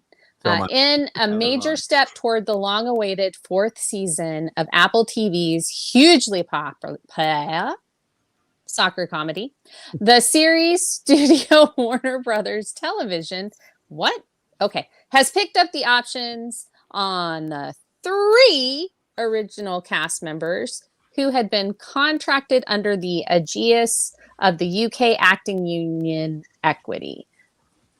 What the hell? Nobody uses aegis anymore. They are Hannah Waddingham, who plays AFC Richmond owner Rebecca Walton. Woo! So hot. Bex. Brett Goldstein, who plays Woo! So hot. Oh. Hardman Roy Kent. Woo! That's debatable. What? No, I mean, he is here and there, and he's everywhere, Roy Kent. And Jeremy Swift, who plays Director of Football Operations, Leslie Higgins. And I'm so happy. I actually saw it from Jeremy Swift. He's the one that told me. After securing the trio, the studio is expected to start reaching out to Ted Lasso cast members with SAG-AFTRA contracts whose options had expired, so they will need to make new deals, and I'm betting it's probably gonna be expensive. Getting the cast back paves the way toward a season 4 green light, contingent on budget approval and scheduling, as actors whose options have lapsed may have joined other series that have them in first position. I'm very excited for this. Yes. I need more Ted Lasso in my life. Can I be Hades' advocate for a second here? Oh, God. Don't you pop this Ted Lasso bubble. I feel like it ended properly. No, I felt like there was more story to be told. Here's what I would like to say is that Ted Lasso's story, I think, concluded. Now, I think a lot of the other characters still had more story to tell. And I would like, instead of a season 4, I'd like them to rename it to like Do a new AFC series. Richmond or the Richmond Way, something like that, like the book. And then you don't even have to have Ted in it if you know Jason isn't available. Jason, I'm just saying. Yeah, I'm just saying. Okay, I'd be into that. Yeah, I'm just saying that I think Ted's story is over, and it would undercut his arc a little bit to bring him back. Or just make it a spin-off, and it's just now you're seeing more Roy Kent, and that's all that matters. That's what I'm saying. Yeah, just make it just call it. He's here. He's there. He's everywhere. He's every fucking way as Roy Kent. He's every fucking way. Yeah. If Ted Lasso shows up like in the finale episode of the season, right? That's what I'm saying. Yeah. Big match, something like that. Yeah. So, Double A, you've never seen Ted Lasso? No, I watched a few episodes on a plane because it had like free Apple TVs, and I've seen because you golfed in Kauai. Is that what you want to? It was a different trip, but a different trip. Excuse me. Coming from the guy that gallivants every weekend to another state to go to a con. Okay, don't tell me about travel, sir. Not me. When he's not going to Disneyland. Exactly. I don't like this idea though, because I am so tired of American TV just taking something good and beating it to death. That's what I'm saying. A lot of European television, they do 2 seasons, maybe 3, and that's it. That's all you need. Stop dragging these things out. Give us really, really good content for 3 seasons and end it. I'm so tired of this. Like, I need everybody. It's money, money, money. You know what I'm saying? Like, and it's just going to water it down, and it's going to end on a low. Hey, I see what you're saying. I get what you're saying, but how many seasons have Doctor Who have there been? 572. That's the one. That's the one. Okay. All right. Okay. It's going to be another gravy situation where we need to find examples Game of like Thrones season 8 was abhorrent. It was, and they should have just said, okay, we're not doing another season, and left it on a cliffhanger. But that was made by 2 dudes who did not understand what George R.R. Martin was creating and doing. That's true. So, but I'm saying, like, you know, I agree. Sometimes you don't need to do an additional thing, and you know, I like that. I just want it to be a good story. This is part of the reason I like your idea of doing a spinoff rather than a 4th season. Yeah, like let's just see what happened the year after Ted left.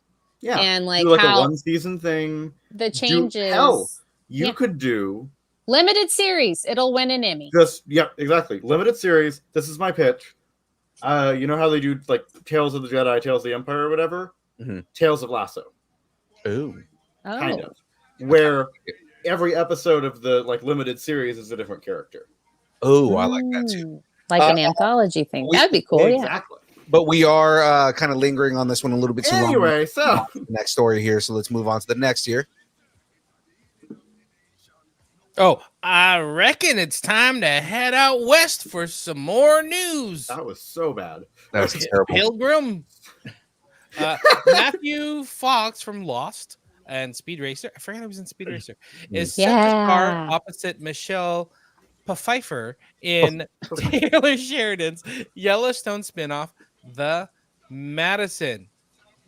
Interesting. The spinoff is scheduled to begin production later this month in Montana, New York, and Texas. The Madison is a heartfelt study of grief and human connection following a New York City family in the Madison River Valley of central Montana. I have never watched Yellowstone. I was about to say, speaking of milking things. Yeah. Have you guys seen like 7 spin-off shows? Okay. The series is said to follow wealthy matriarch Stacy Clyburn and her family as they leave New York and head to Montana in the wake of her husband and brother-in-law's tragic deaths in a plane crash. It's expected to premiere sometime in 2025 following the conclusion of the Mothership Season 5B, which will ride into the sunset starting November 10th. I know this is a big show for a lot of people, but I haven't dove into it.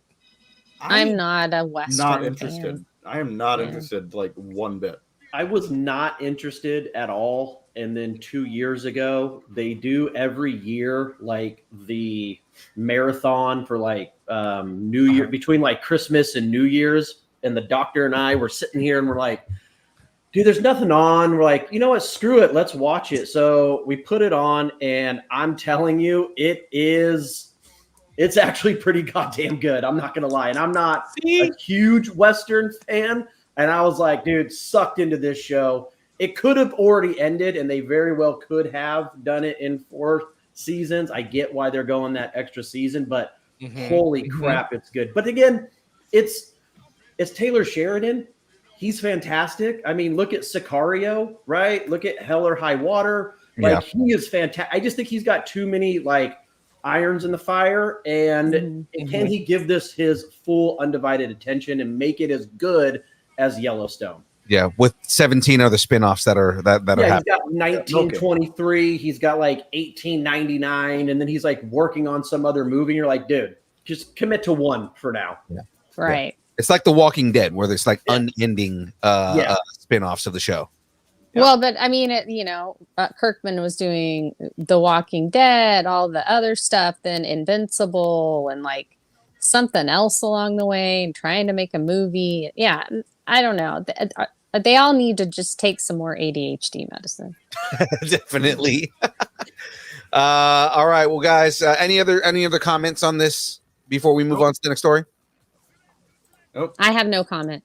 All right, well, let's go ahead. My and only move on. comment is that was a good accent I had at the beginning. The You did. fuck good accent. It was Again, I have no 8 out comment. of 10. There you go. We have no comment. Should do that one in an Australian accent. Do it. I was just gonna do the actual, like, the line. Have you ever heard the tragedy of Star Wars: The Acolyte? Oh, That's good. Oof. The Acolyte was canceled by Disney, even though the Star Wars series set up a story arc that could and should be continued to build on, and could explore the story of Darth Plagueis. The news of the cancellation was mostly a mixture of disappointment from fans and indifference from others. Then there are some of the cast members who were very surprised by the decision.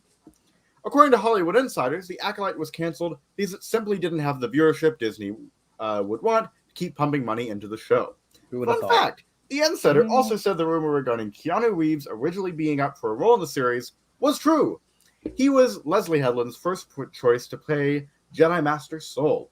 However, after a scheduling conflict prevented him from signing on, so the role went to Squid Game star Lee Jung-jae? Lee Jung-jae. It's close. Lee Jung-jae. Point is, I'm used to pronouncing Latin and Spanish, so I'm sorry.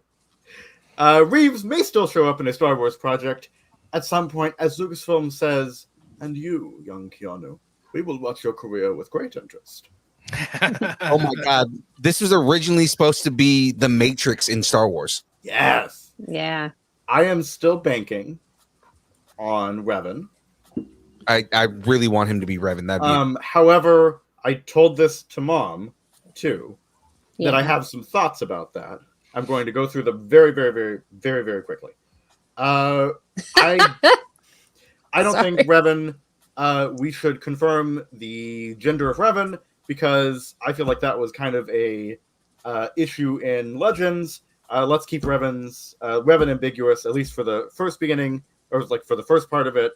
Do like a Mandalorian style thing where keeps the helmet on the whole time. Yeah. That's my opinion. That's true that in the games, you never technically, I mean, a lot of people played Revan as a male, but technically you could play Revan as a female. So I mean, like, I did. Yeah. I mean, like Revan could be played by anybody. Just I want to say canonically in the comics they ended up making him male. Canonically, he is a male. Yeah. Yeah. Okay. And then the Jedi That's some Exile, bullshit. the second one is a woman. How did you guys jump to Revan so quick? I was Because about to ask Keanu about the Acolyte. Reeves, because Keanu Reeves was supposed to play Soul originally, and he It's been rumored for a long time. He's a playing Revan. fan favorite casting He's choice a for fan Revan. cast for Revan. Right. I was saying I thought maybe it would be like he might be somebody in James Mangold's Oh yeah. movie, and I think he could. I think it would be neat, but I do think that I don't know. I like Revan so much, and I would love for Keanu to play him, but whatever. I have no idea how that would work, Sewon, but that's interesting. That is interesting. That's kind of an interesting idea.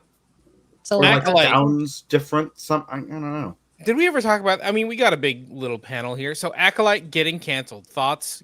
Just say good or bad that it's canceled. Bad that it's canceled. Ambivalence. Bad. Bad. I did not. I was not the biggest fan of it. I thought it was okay. I think it definitely deserved a second season. I mean, give it a chance to get better. I did more nakey Manny, then yeah, sure. Yeah, I did like it. There were some pacing issues, but it wasn't like the worst series ever. No, like a lot of people. I was pretty ambivalent on it too. It was ever made in Star Wars. No, it's far from that. It was not bad. It had some of the best fighting scenes. It brought in a lot of canon stuff from Legends. So like it's funny. I bring this up a lot, but like people complaining about Cortosis, and it's like no, Cortosis is from the comics. Yeah, like that's been around. Is very much, yeah. Like Cortosis has been around since the 80s. Like it's been around for a long time. Just that, all of a sudden, because people don't know about things, they're going to sit there and complain and say, "Oh yeah, all of a sudden he's got a helmet that can disrupt a lightsaber." Well, yeah, it's been around since the 80s. It's been around for a long time. There's just little used. Yeah, it's because it's not strong. Like it's the whole thing is like it's not good against blaster fire, but it can stop a lightsaber. It's always been like that. Very specific. If you're fighting a lightsaber wielding opponent, you want to use it.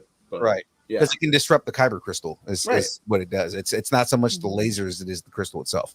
Yeah. But I mean, even then, like there's so much that they did that was good. But people like to complain about, like, yes, there were pacing issues. I will give you that. It probably would have benefited from a linear storyline rather than a non-linear storyline. Yeah. As much as I like non-linear storylines, because the way that the pacing was, it didn't lend itself to being a non-linear storyline. But the story in itself wasn't a bad story. I mean, there was there's some acting that could have been done a little bit better, but it wasn't overall bad. You know what I mean? And a lot of people not watching the Jacosta New.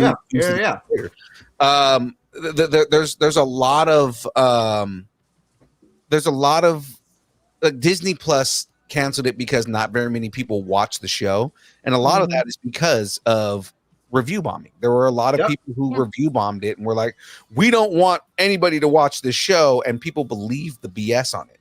Right, and it was all, oh well, there's people of color in it or whatever. That's all it was. There's a lot of that. There's a lot of it's led by a female and it's led by a female person of color, and they didn't like that. They feel like it's not a oh well, okay, I guess led. I thought the showrunner is a woman and is a queer woman. So the thing I didn't understand. No, go ahead. No, go ahead. Oh, I was just gonna say that. Well, I have two things.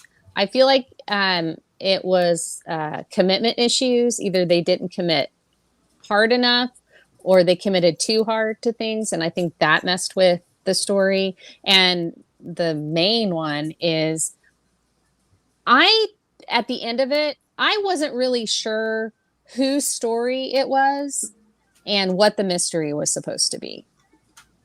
Right. And that's kind of why I said, like, it would have benefited from being a linear story than trying to go non-linear and tell parts of the story in the past. It's like just go with the full story. Double A, what were you gonna say? The problem with making a show like this that is so deep into lore is it's not made for the masses. Okay, no, it is made for the die-hard fans. The problem is you have The Mandalorian, which is made for the masses, and it's the standard that everything now is going to be held to, and that show is made for the masses. If you're going to hold all of these other shows to the masses that are not made for the masses, they need to be executed flawlessly. And this show was not executed flawlessly. Yeah. It was mediocre. I watched it. I paid attention to half of it because it didn't grab me. Because one, I'm not deep into the lore. But I watch enough Star Wars to know who Boba Fett is. I watch enough Star Wars to know who the Mandalorian is. And I know enough about Star Wars to watch Andor. But you start deep diving these things, they are made for the small section of the most toxic group of the community. It's going to get blasted, and they need to stop doing that. That was actually pretty good. That was great. Yeah. I hate giving you compliments, but that was pretty good. No, and I no, I agree with that. They need to figure out who are you making these shows for. Yeah. Yep. Yeah. And the only thing I'll say, just to end out, Andor got about the same viewership, so. But there was a difference. The difference was that Andor, their viewership always climbed week to week. Right. Yeah. Acolyte went down. Exactly. So yeah. Still tough. So, anyway, moving on. Well, let's go ahead and move on to the next story here, guys, because and in some motherfuckers always trying to ice skate uphill news.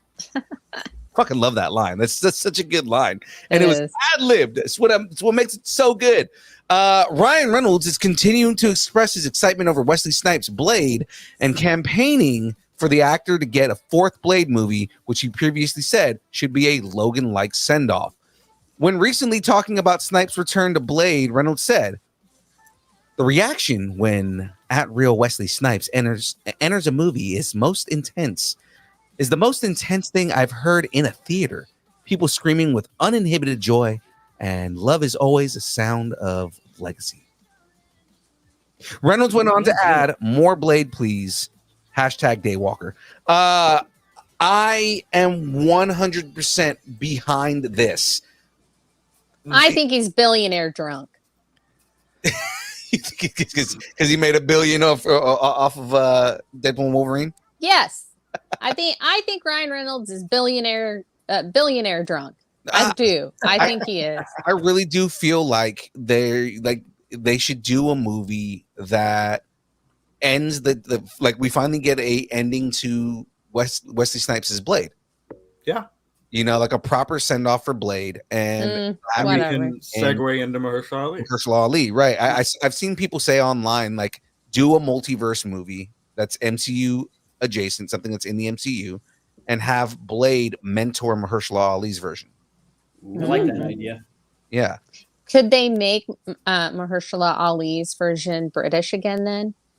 I've been kind of in between that, because it's like, okay, do they go with the updated version of Blade that Wesley Snipes did, or do they go back to the original comic book version and we get the British Blade like he is in the comics?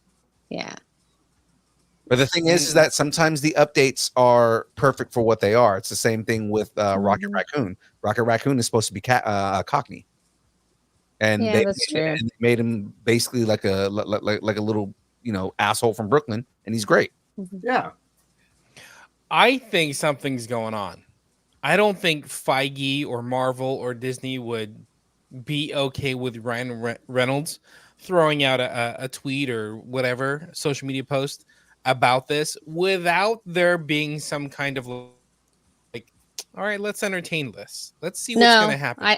I think Ryan Reynolds just made them a hell of a lot of money. So they're like, you say whatever you want. You do however you want to market it, baby.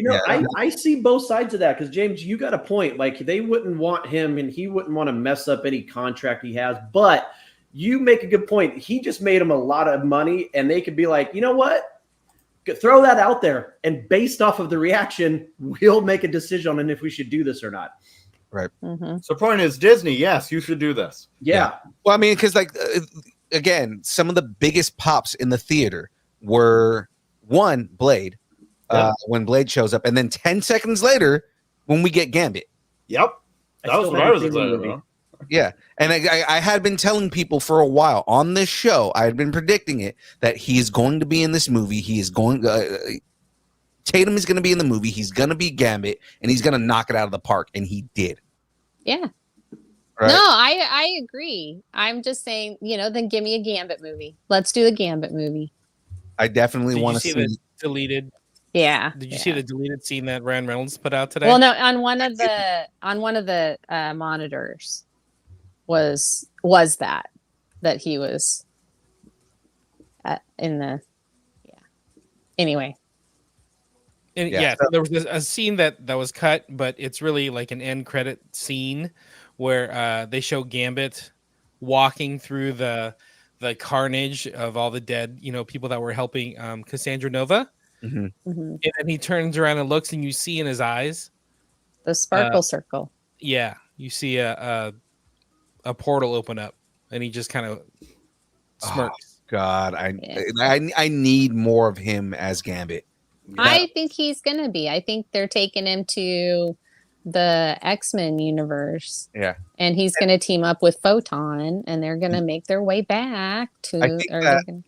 I think that Marvel understands, like, okay, there's been a good reception for Blade and for Gambit, and it's like we need to do something more with these characters. One, again, because I think that they will do a send off for Wesley Snipes' Blade, and then two, finally giving Channing Tatum a chance as Gambit. Again, my only critiques for that version of Gambit is, or critique, the one thing is his eyes weren't red, but that's not hard to do. No, not with today's technology. Well, I've seen the Photoshop that they somebody did a Photoshop of that version of Gambit, and they brought in his cowl in a little bit, so in that way it comes into his face a little more, and made his eyes red, and he looks exactly like the comic books. Nice. Right? So rather, because his cowl, I did feel like his cowl didn't come up enough. It was kind of too far back on his face. But like I said, that could have been that they did that on purpose because it restricted his talking. Yeah, but like, and that's the only thing I could think. Like looking at it again, that somebody photoshopped it and they brought it into where it should be, based on the comic book version of him, and then they photoshopped his eyes red, and he looks exactly like he looks exactly like he does in the comics, and it looks fucking fantastic. I believe that we need more of these characters, especially with the multiverse being the thing right now. Even if you're giving them a send off or you're just giving them just another chance to play the character, I want at least one more version of each of these characters. And before you go and do Mahershala Ali or you recast Gambit, because give him a chance to do a full Gambit. I would love it. Nice. All Sweet. Right. So let's go ahead and move on, unless anybody has any other comments. Nope, let's move on. All right, Jen, what you got? And I got no strings news. Oh, like you did there. Strings on me.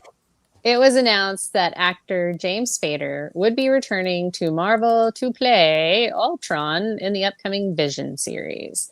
He originally voiced the villainous AI robot in Marvel's 2015 film Avengers Age of Ultron, but we may be seeing the character in a whole new way in this new series. According to a report from Deadline, the role in Vision may not be voiceover, we hear. This doesn't sound 100% positive, but if it's true, it sounds like we will be seeing Ultron in his human form. Details of the new series have not been revealed, but the Marvel Vision series has been in development at Disney Plus since 2022. At the time, it was reported that the series would center on the Vision trying to regain his memory and humanity. Because he's anti-Vision right now, so it makes sense. Yeah, he is. I mean, he really is. And I think that's it. And I feel like if they do that, they could actually do like what I was saying.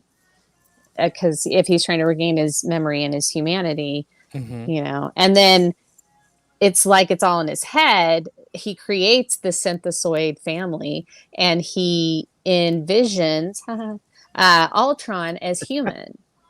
So, because like they did have that big, huge fight and stuff in Age of Ultron. I mean, they had that whole thing before he becomes the AI robots. And I think that would be a really cool way to do it. Maybe he's his therapist. That would be interesting. It could be like a Moon Knight thing almost. Not really even because like they basically Vision is two personalities. He is Ultron and he's Jarvis, and that's why he's Vision. Okay, so cool. So like Moon Knight. well, no, but it's like two separate people. It's not like the joke is we're spinning off Vision, or we're spinning off Ultron out of Vision's head. Yeah. I gotcha. So. Okay, cool. But I mean, if he's going to be in his human form, I mean, to me, that's the only thing that I could think of is like he's in his head. So either they're going Joker with it, or they're going, I guess it's all in his head kind of thing. It's going to be interesting to see James Spader on screen playing that character, which was a fucking creepy character. Yeah, and like 10 feet tall. The thing was like people hate on that movie. I love that movie. I thought it was good. Good way, man. Like I love how creepy he was, because it makes him a more off-putting character, which is kind of what you want out of Vision. And you have to think how much was introduced by that movie too. That we absolutely. It's such a keystone movie for the whole universe, and I think Ultron was fantastic. I always love it when you're on Instagram or something and you see that meme that pops up when it's a picture of Ultron and say he was the best villain because he spent 5 minutes on the internet and realized humanity had to go. So true. That's good. That is good. All right, what do we got next? Well, all I have to say to that is, what the cluck? What the cluck? The fast food restaurant Chick-fil-A is looking to launch a streaming service. Yes. Okay, what the cluck? Again, I ask, what the cluck? The chicken chain has been working with Hollywood production companies and studios to create family-friendly, mostly unscripted original shows. And they are also in talks to license and acquire content, according to a source that's pitched the project. One program is a game show from Glassman Media, of NBC's The Wall fame, and Sugar 23 from Netflix's 13 Reasons Why fame, which has been given a 10-episode order. The budgets for unscripted are around $400,000 per half hour, sources indicate. Chick-fil-A is also considering scripted projects as well as animation. Top Gear and the X Factor alum Brian Gibson is leading the charge on programming. Do you have the appetite for Chick-fil-A as a streaming service? No. Or are your hands too greasy to pick up the remote? No. I'm half afraid of what this might be, because famously the execs over at Chick-fil-A are very hardcore Christians. This is some dystopian shit. Yeah. So I'm kind of like halfway afraid of what's going to end up on their streaming service. Also, this better not be we're doing anti-woke content or something. Yeah, I also wouldn't pay for a chicken-based streaming service. No. Look, cheese-based streaming services. Yes, I would do that. If it comes with smell-o-vision. Now that I might consider. Yeah. Yeah. Somebody farts and you smell it on your phone. KFC has tried to do similar things, and it failed hard. Yeah. So I'm expecting this to be a similar situation, but I don't know. You know what I'm really surprised at? That McDonald's didn't do it first. Me too. Because that's something that McDonald's do a Ronald McDonald animated series. Well, they did that. They did do that. You had to get it on VHS tape. Do a reboot. Yeah. Way before your time, she do. I know. All I have to say is it's foul. It's foul. So you're thinking this is going to be like Christian type content? That's what I fear, is that they're like weird Christian content because it's Chick-fil-A and that's what they do. Yeah, because I was reading it and I was like, okay, wholesome, whatever. This is like they're making the Hallmark family channel. Friendly. Well, still a fairly benign term. Also makes me think. Hold on. Yeah. What do you think family friendly means? Yeah, it's like which family? Which family? Exactly. But the thing that like kind of like the other side of that Veggie Tales marathon. So, is that they are getting Sugar 23, the company that did 13 Reasons Why, and 13 Reasons Why was a very inclusive show. So I mean, like very inclusive, quite dark. Yeah, so it's kind of like I feel like okay, well at the same time, if they're willing to go to producers like that they may be making content that's good for everybody and not just conservatives. So right. I do have a pitch for the name though. I think it should be called Chick-fil-A. Chick-fil-A. Oh, Chick-fil-A. I like it. Patent it now. Yeah. Yep. I like that in the chat. Multiple people are saying Distance Nerding needs its own streaming service. Well, you know, we weren't going to announce it now, but you forced our hand. Everyone, we would like to announce. Wait, we all have to be on couches. Oh, right. Yes, we are moving away from YouTube. You know, we want to up the production value of our content. And so we are moving to our own website, nerd.tv. You're giving somebody on the internet ideas. Yeah, you are. Yeah. James said, stream Young Filet.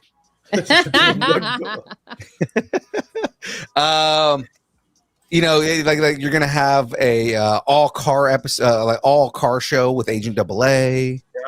F1 with we're gonna do. You know what? It's gonna be like Dropout. Yeah, but it's gonna be a whole thing. Yeah, it'll be Agent AA and my mother-in-law Julie because she's also an F1. I'm gonna have I'm gonna have like a Critical Role or Dimension 20 style thing. Yeah. Go on. We have a D&D series. Honestly, we could make our own channel. We have. You know what? I this might not be a bad idea. We'd have adult content as well with Double A and his feet and mandals. You know what I mean? Right. We would stream our OnlyFans directly to. And you know what? We would have to have for that streaming service. We got merch, people. Oh God, we got merch, people. Oh wait, sorry. Oh wow. Oh. No. What is going on here? Yes, there we go. I forgot to delete that. Oh my goodness. Cosplay building with the DeLongs. We have the content. No, seriously. This might be a good idea. Y'all, are we going in on this? All because of Chick-fil-A. So you guys need couch now to put some respect on Chick-fil-A's name. Chick-fil-A. I still eat Chick-fil-A. I'm just saying the people who I do too. I feel bad about it, but I do not. Maybe we need our own fried chicken. I'm just saying. And I really enjoy their lemonade ice cream. As I said, shakes. Frosted lemonade earlier. I think it's actually really good. So like surprisingly good. It's really good, and I have not had one in years because I don't eat there anymore. I mean, it's diabetes in the straw, so I can't. I barely had any food today, so I don't know why. I don't know why we're talking about this. Anyway, we got merch, people. Well, if you're not spending money on food, you can spend your money on merch because we don't have hat, but we do have shirt. And so can you. DM us at Distance Nerding. Give us your size. Let us know what shirt you're looking for. The logo black shirt or the charcoal gray character shirt. That is not Deadpool. Officially, don't sue us, Ryan Reynolds. They're $20 each. $20 each or $25 if we gotta ship it to you. Come get some if you want one shirt. And that's bargain basement prices there, people. Yep, exactly. Yes. That is the lowest we can go. And we don't have basements, but yes.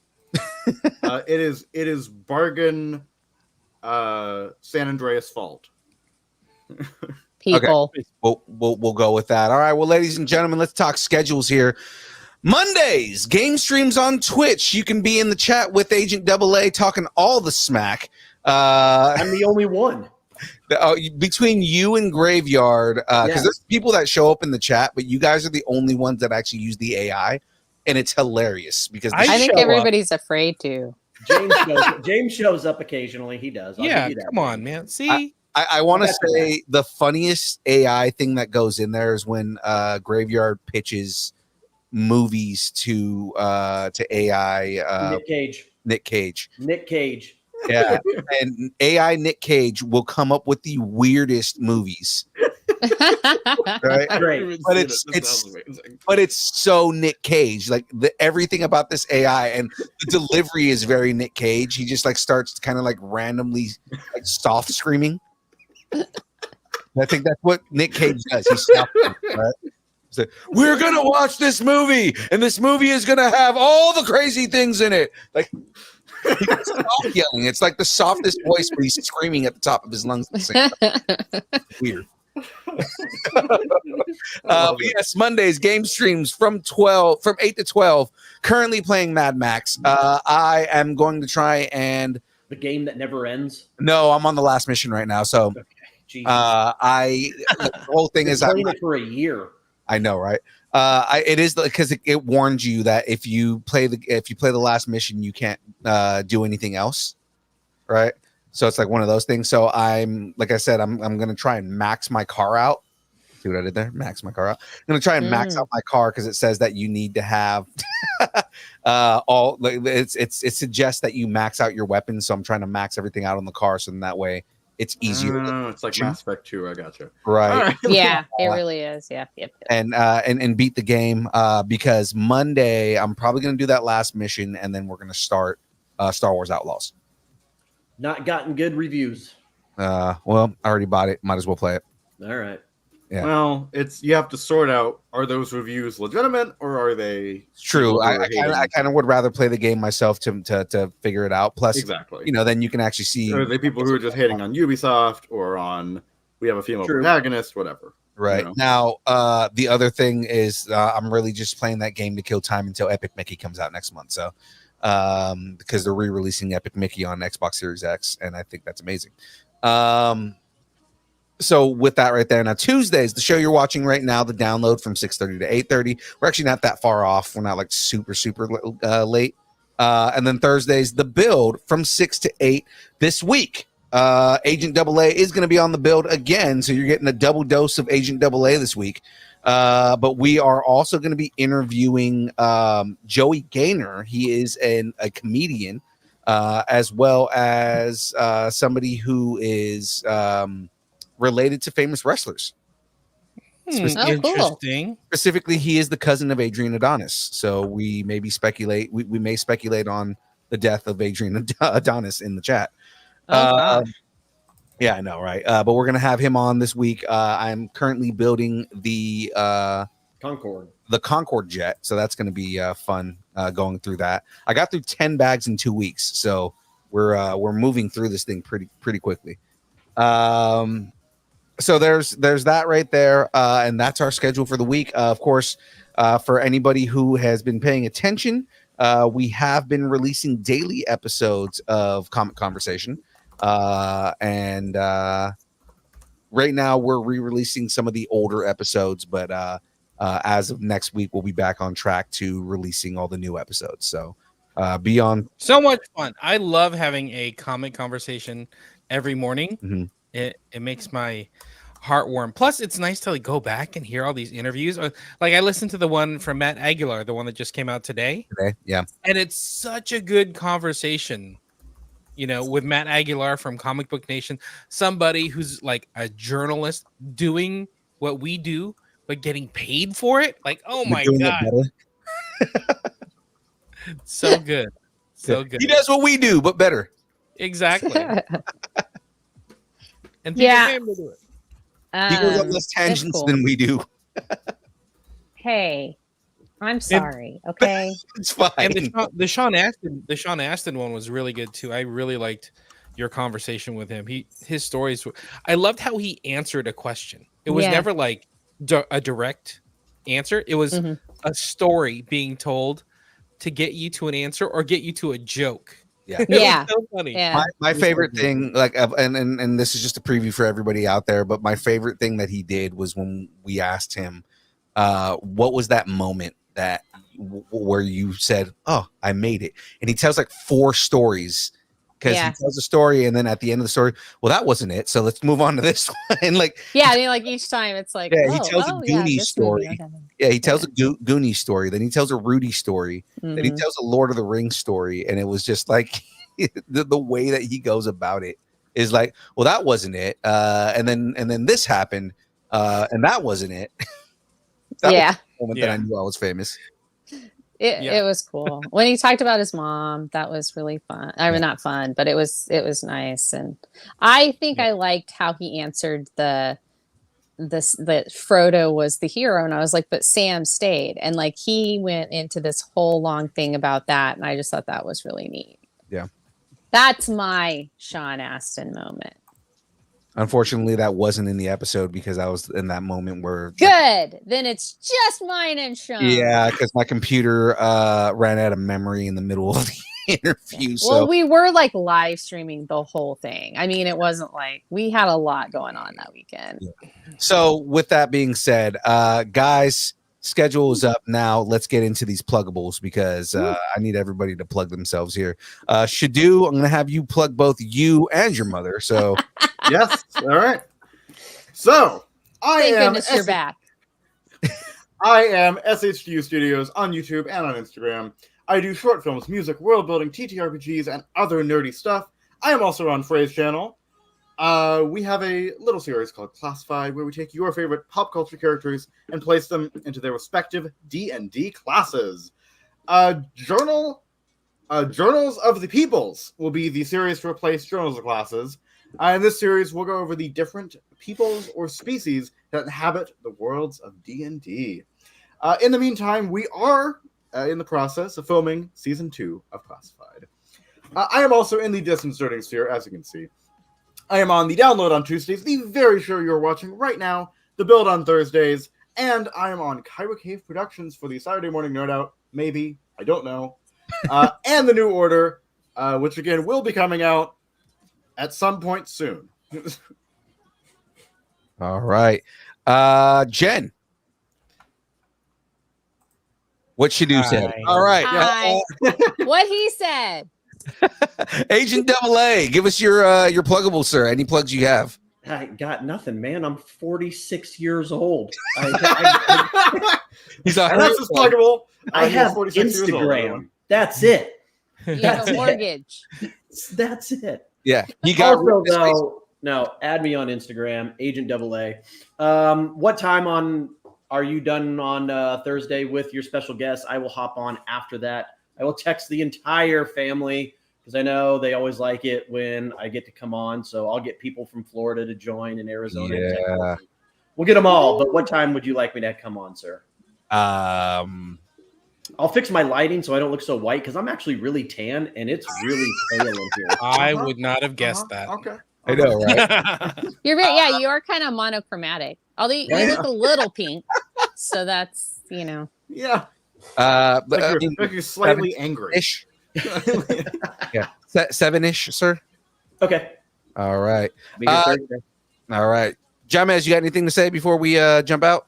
I mean, you could follow me at Distance Nerding and like on my posts. Mm-hmm. Don't like the Young Phil posts. Just like mine. Yeah. I don't know which one's which. Even mine are usually the ones that have music and have more going on in them. Yeah, exactly. And of course, James, if they have something they want to discuss, where can they find us, or where should they go?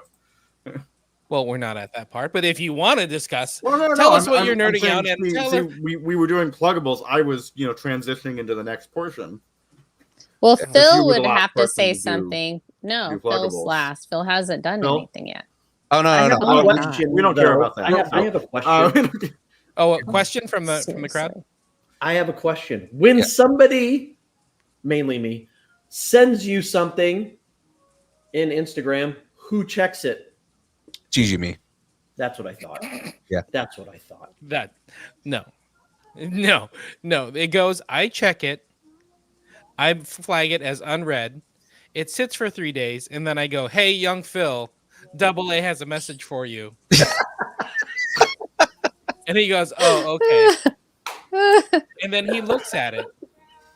And I see he looks at it. But then I go back in and I hit the little a heart emoji to make you feel good. Thank That you. little heart emoji is coming from me. Not from Thank you, James. Thank you. I appreciate that. Thank you. Welcome to every Instagram conversation I have. And then he James doesn't commissioned do that me to me. make a sign for Phil to see. No, but James doesn't do that. Like if I comment on one of the stories or whatever, I get a heart immediately. It's like, oh shit, we better heart it. She's got to know we saw it. And I'm like, okay. I don't know. I just commented. I don't know who. I am full of heart emojis. That's what I do. Okay. All right. Have something you want to discuss? Tell us what you're nerding out on, and make sure to let us know in the Facebook group, The Distance Nerdington Host. Now, ladies and gentlemen, if you would like to support us and support us the best way that it is possible, all you got to do is head over to distancenerding.com, go to the top of the page, hit that blue button that says buy us a taco, join the taco party. That's right, ladies and gentlemen. You have a chance to join the taco party. When you join the taco party, all that does is make it so that we can have more fun for you guys. We can provide more content for you guys and go to more shows and get better prizes to give away and things like that. Because, guys, all we want to do is buy your affection. I'm not afraid to buy your affection. Yes, I am still doing that. So, ladies and gentlemen, that is it for that right there. Of course, all I want to do is on a Zoom. Oh, sorry. Of course, if you would like to connect with us in any of the places, you can connect with us on Instagram, Facebook, Twitter. It's not X. It's always going to be Twitter. I'm never going to call it X. It's going to be Twitter. Twitch, TikTok, Threads, YouTube, Discord, MySpace, Vine, GeoCities, Friendster, Second Life, AIM, Farmers Only, Christian Mingle, OnlyFans. It's only pictures of our friend Aaron Watson's feet and mandals. Yes. And those are going hands for it. and forearms. I don't know what to do with my hands right now. Because the beard is not on the show right now, but he's here on Thursdays, and you will see the beard. And of course, Jahmez's glasses just judging you, sitting on the table. It's on the table, just seductively. One eye closed, like he's like one giving you the evil eye. Sometimes there's an eye patch. Yeah, like one-eyed Willie. Sometimes Oh my someone's gosh. covering Okay, a little skin moving or something. on. Yeah, Jahmez is the one-eyed Willie. I got your one-eyed Willie, young. Jahmez is the one-eyed Willie on the OnlyFans. You can all at Distance Nerding. Of course, if you would like us to break up with your boyfriend, girlfriend, significant other, schoolyard bully, pet, annoying neighbor, or just tell us how much you enjoy us, hate us, or wish the internet would consume us completely and spit us out at the feet of Aaron Watson. At the feet of Aaron Watson. I was going to say Travis Kelce, but we'll go with Aaron Watson's feet handles. Then you can shoot us an email at dist. Fun fact, I did have to wear a patch when I was a little kid because I had one rogue eye or something. I don't know. Maybe the doctor Lazy didn't eye. like me. So did the tiny terrorist. She had to for a That's- couple years. That's how we do. That's how we Yep. do. I was always born to be a Raider fan. I had the patch. It was great. That was good. I just want an eye That's the patch for long-term Raider decorative joke? purposes. Technically, And- Raiders are not pirates, though. I mean, I But think the- pirates yeah. are raiders, but raiders don't have to be pirates. But wait, And Dread I Pirate see where you're going with Robert that. sounds That's better valid. than Dread Raider Robert. Dread Raider Robert sounds like somehow there's something weird going on there. Like a yuppie serial killer from Right, 1985. I'm Dread Raider Robert. Yeah. Yeah. I really hate that it took Jahmez all that just to do a Raider joke. But anyways, working at AOL.com. We will read it on the show in mailbag like we did at the beginning of the show here today. Well, ladies and gentlemen, that is it for us. It is now time for the dance party. Let's get this going. I have nothing to dance with. Put your feet up there. Let's see it. Give us a Jesus. tease.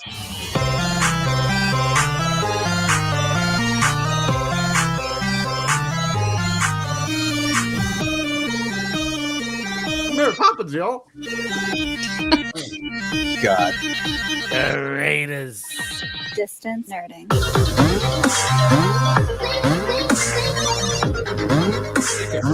Look at that. The Dread Pirate Red Deadpool. Dread Raider Wilson. The Dread Raider Wilson. Dread Wade Wilson. Raid Wilson. I'm hot girl, y'all.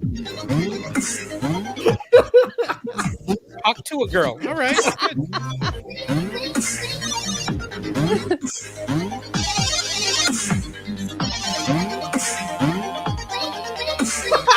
Whoa. Good use.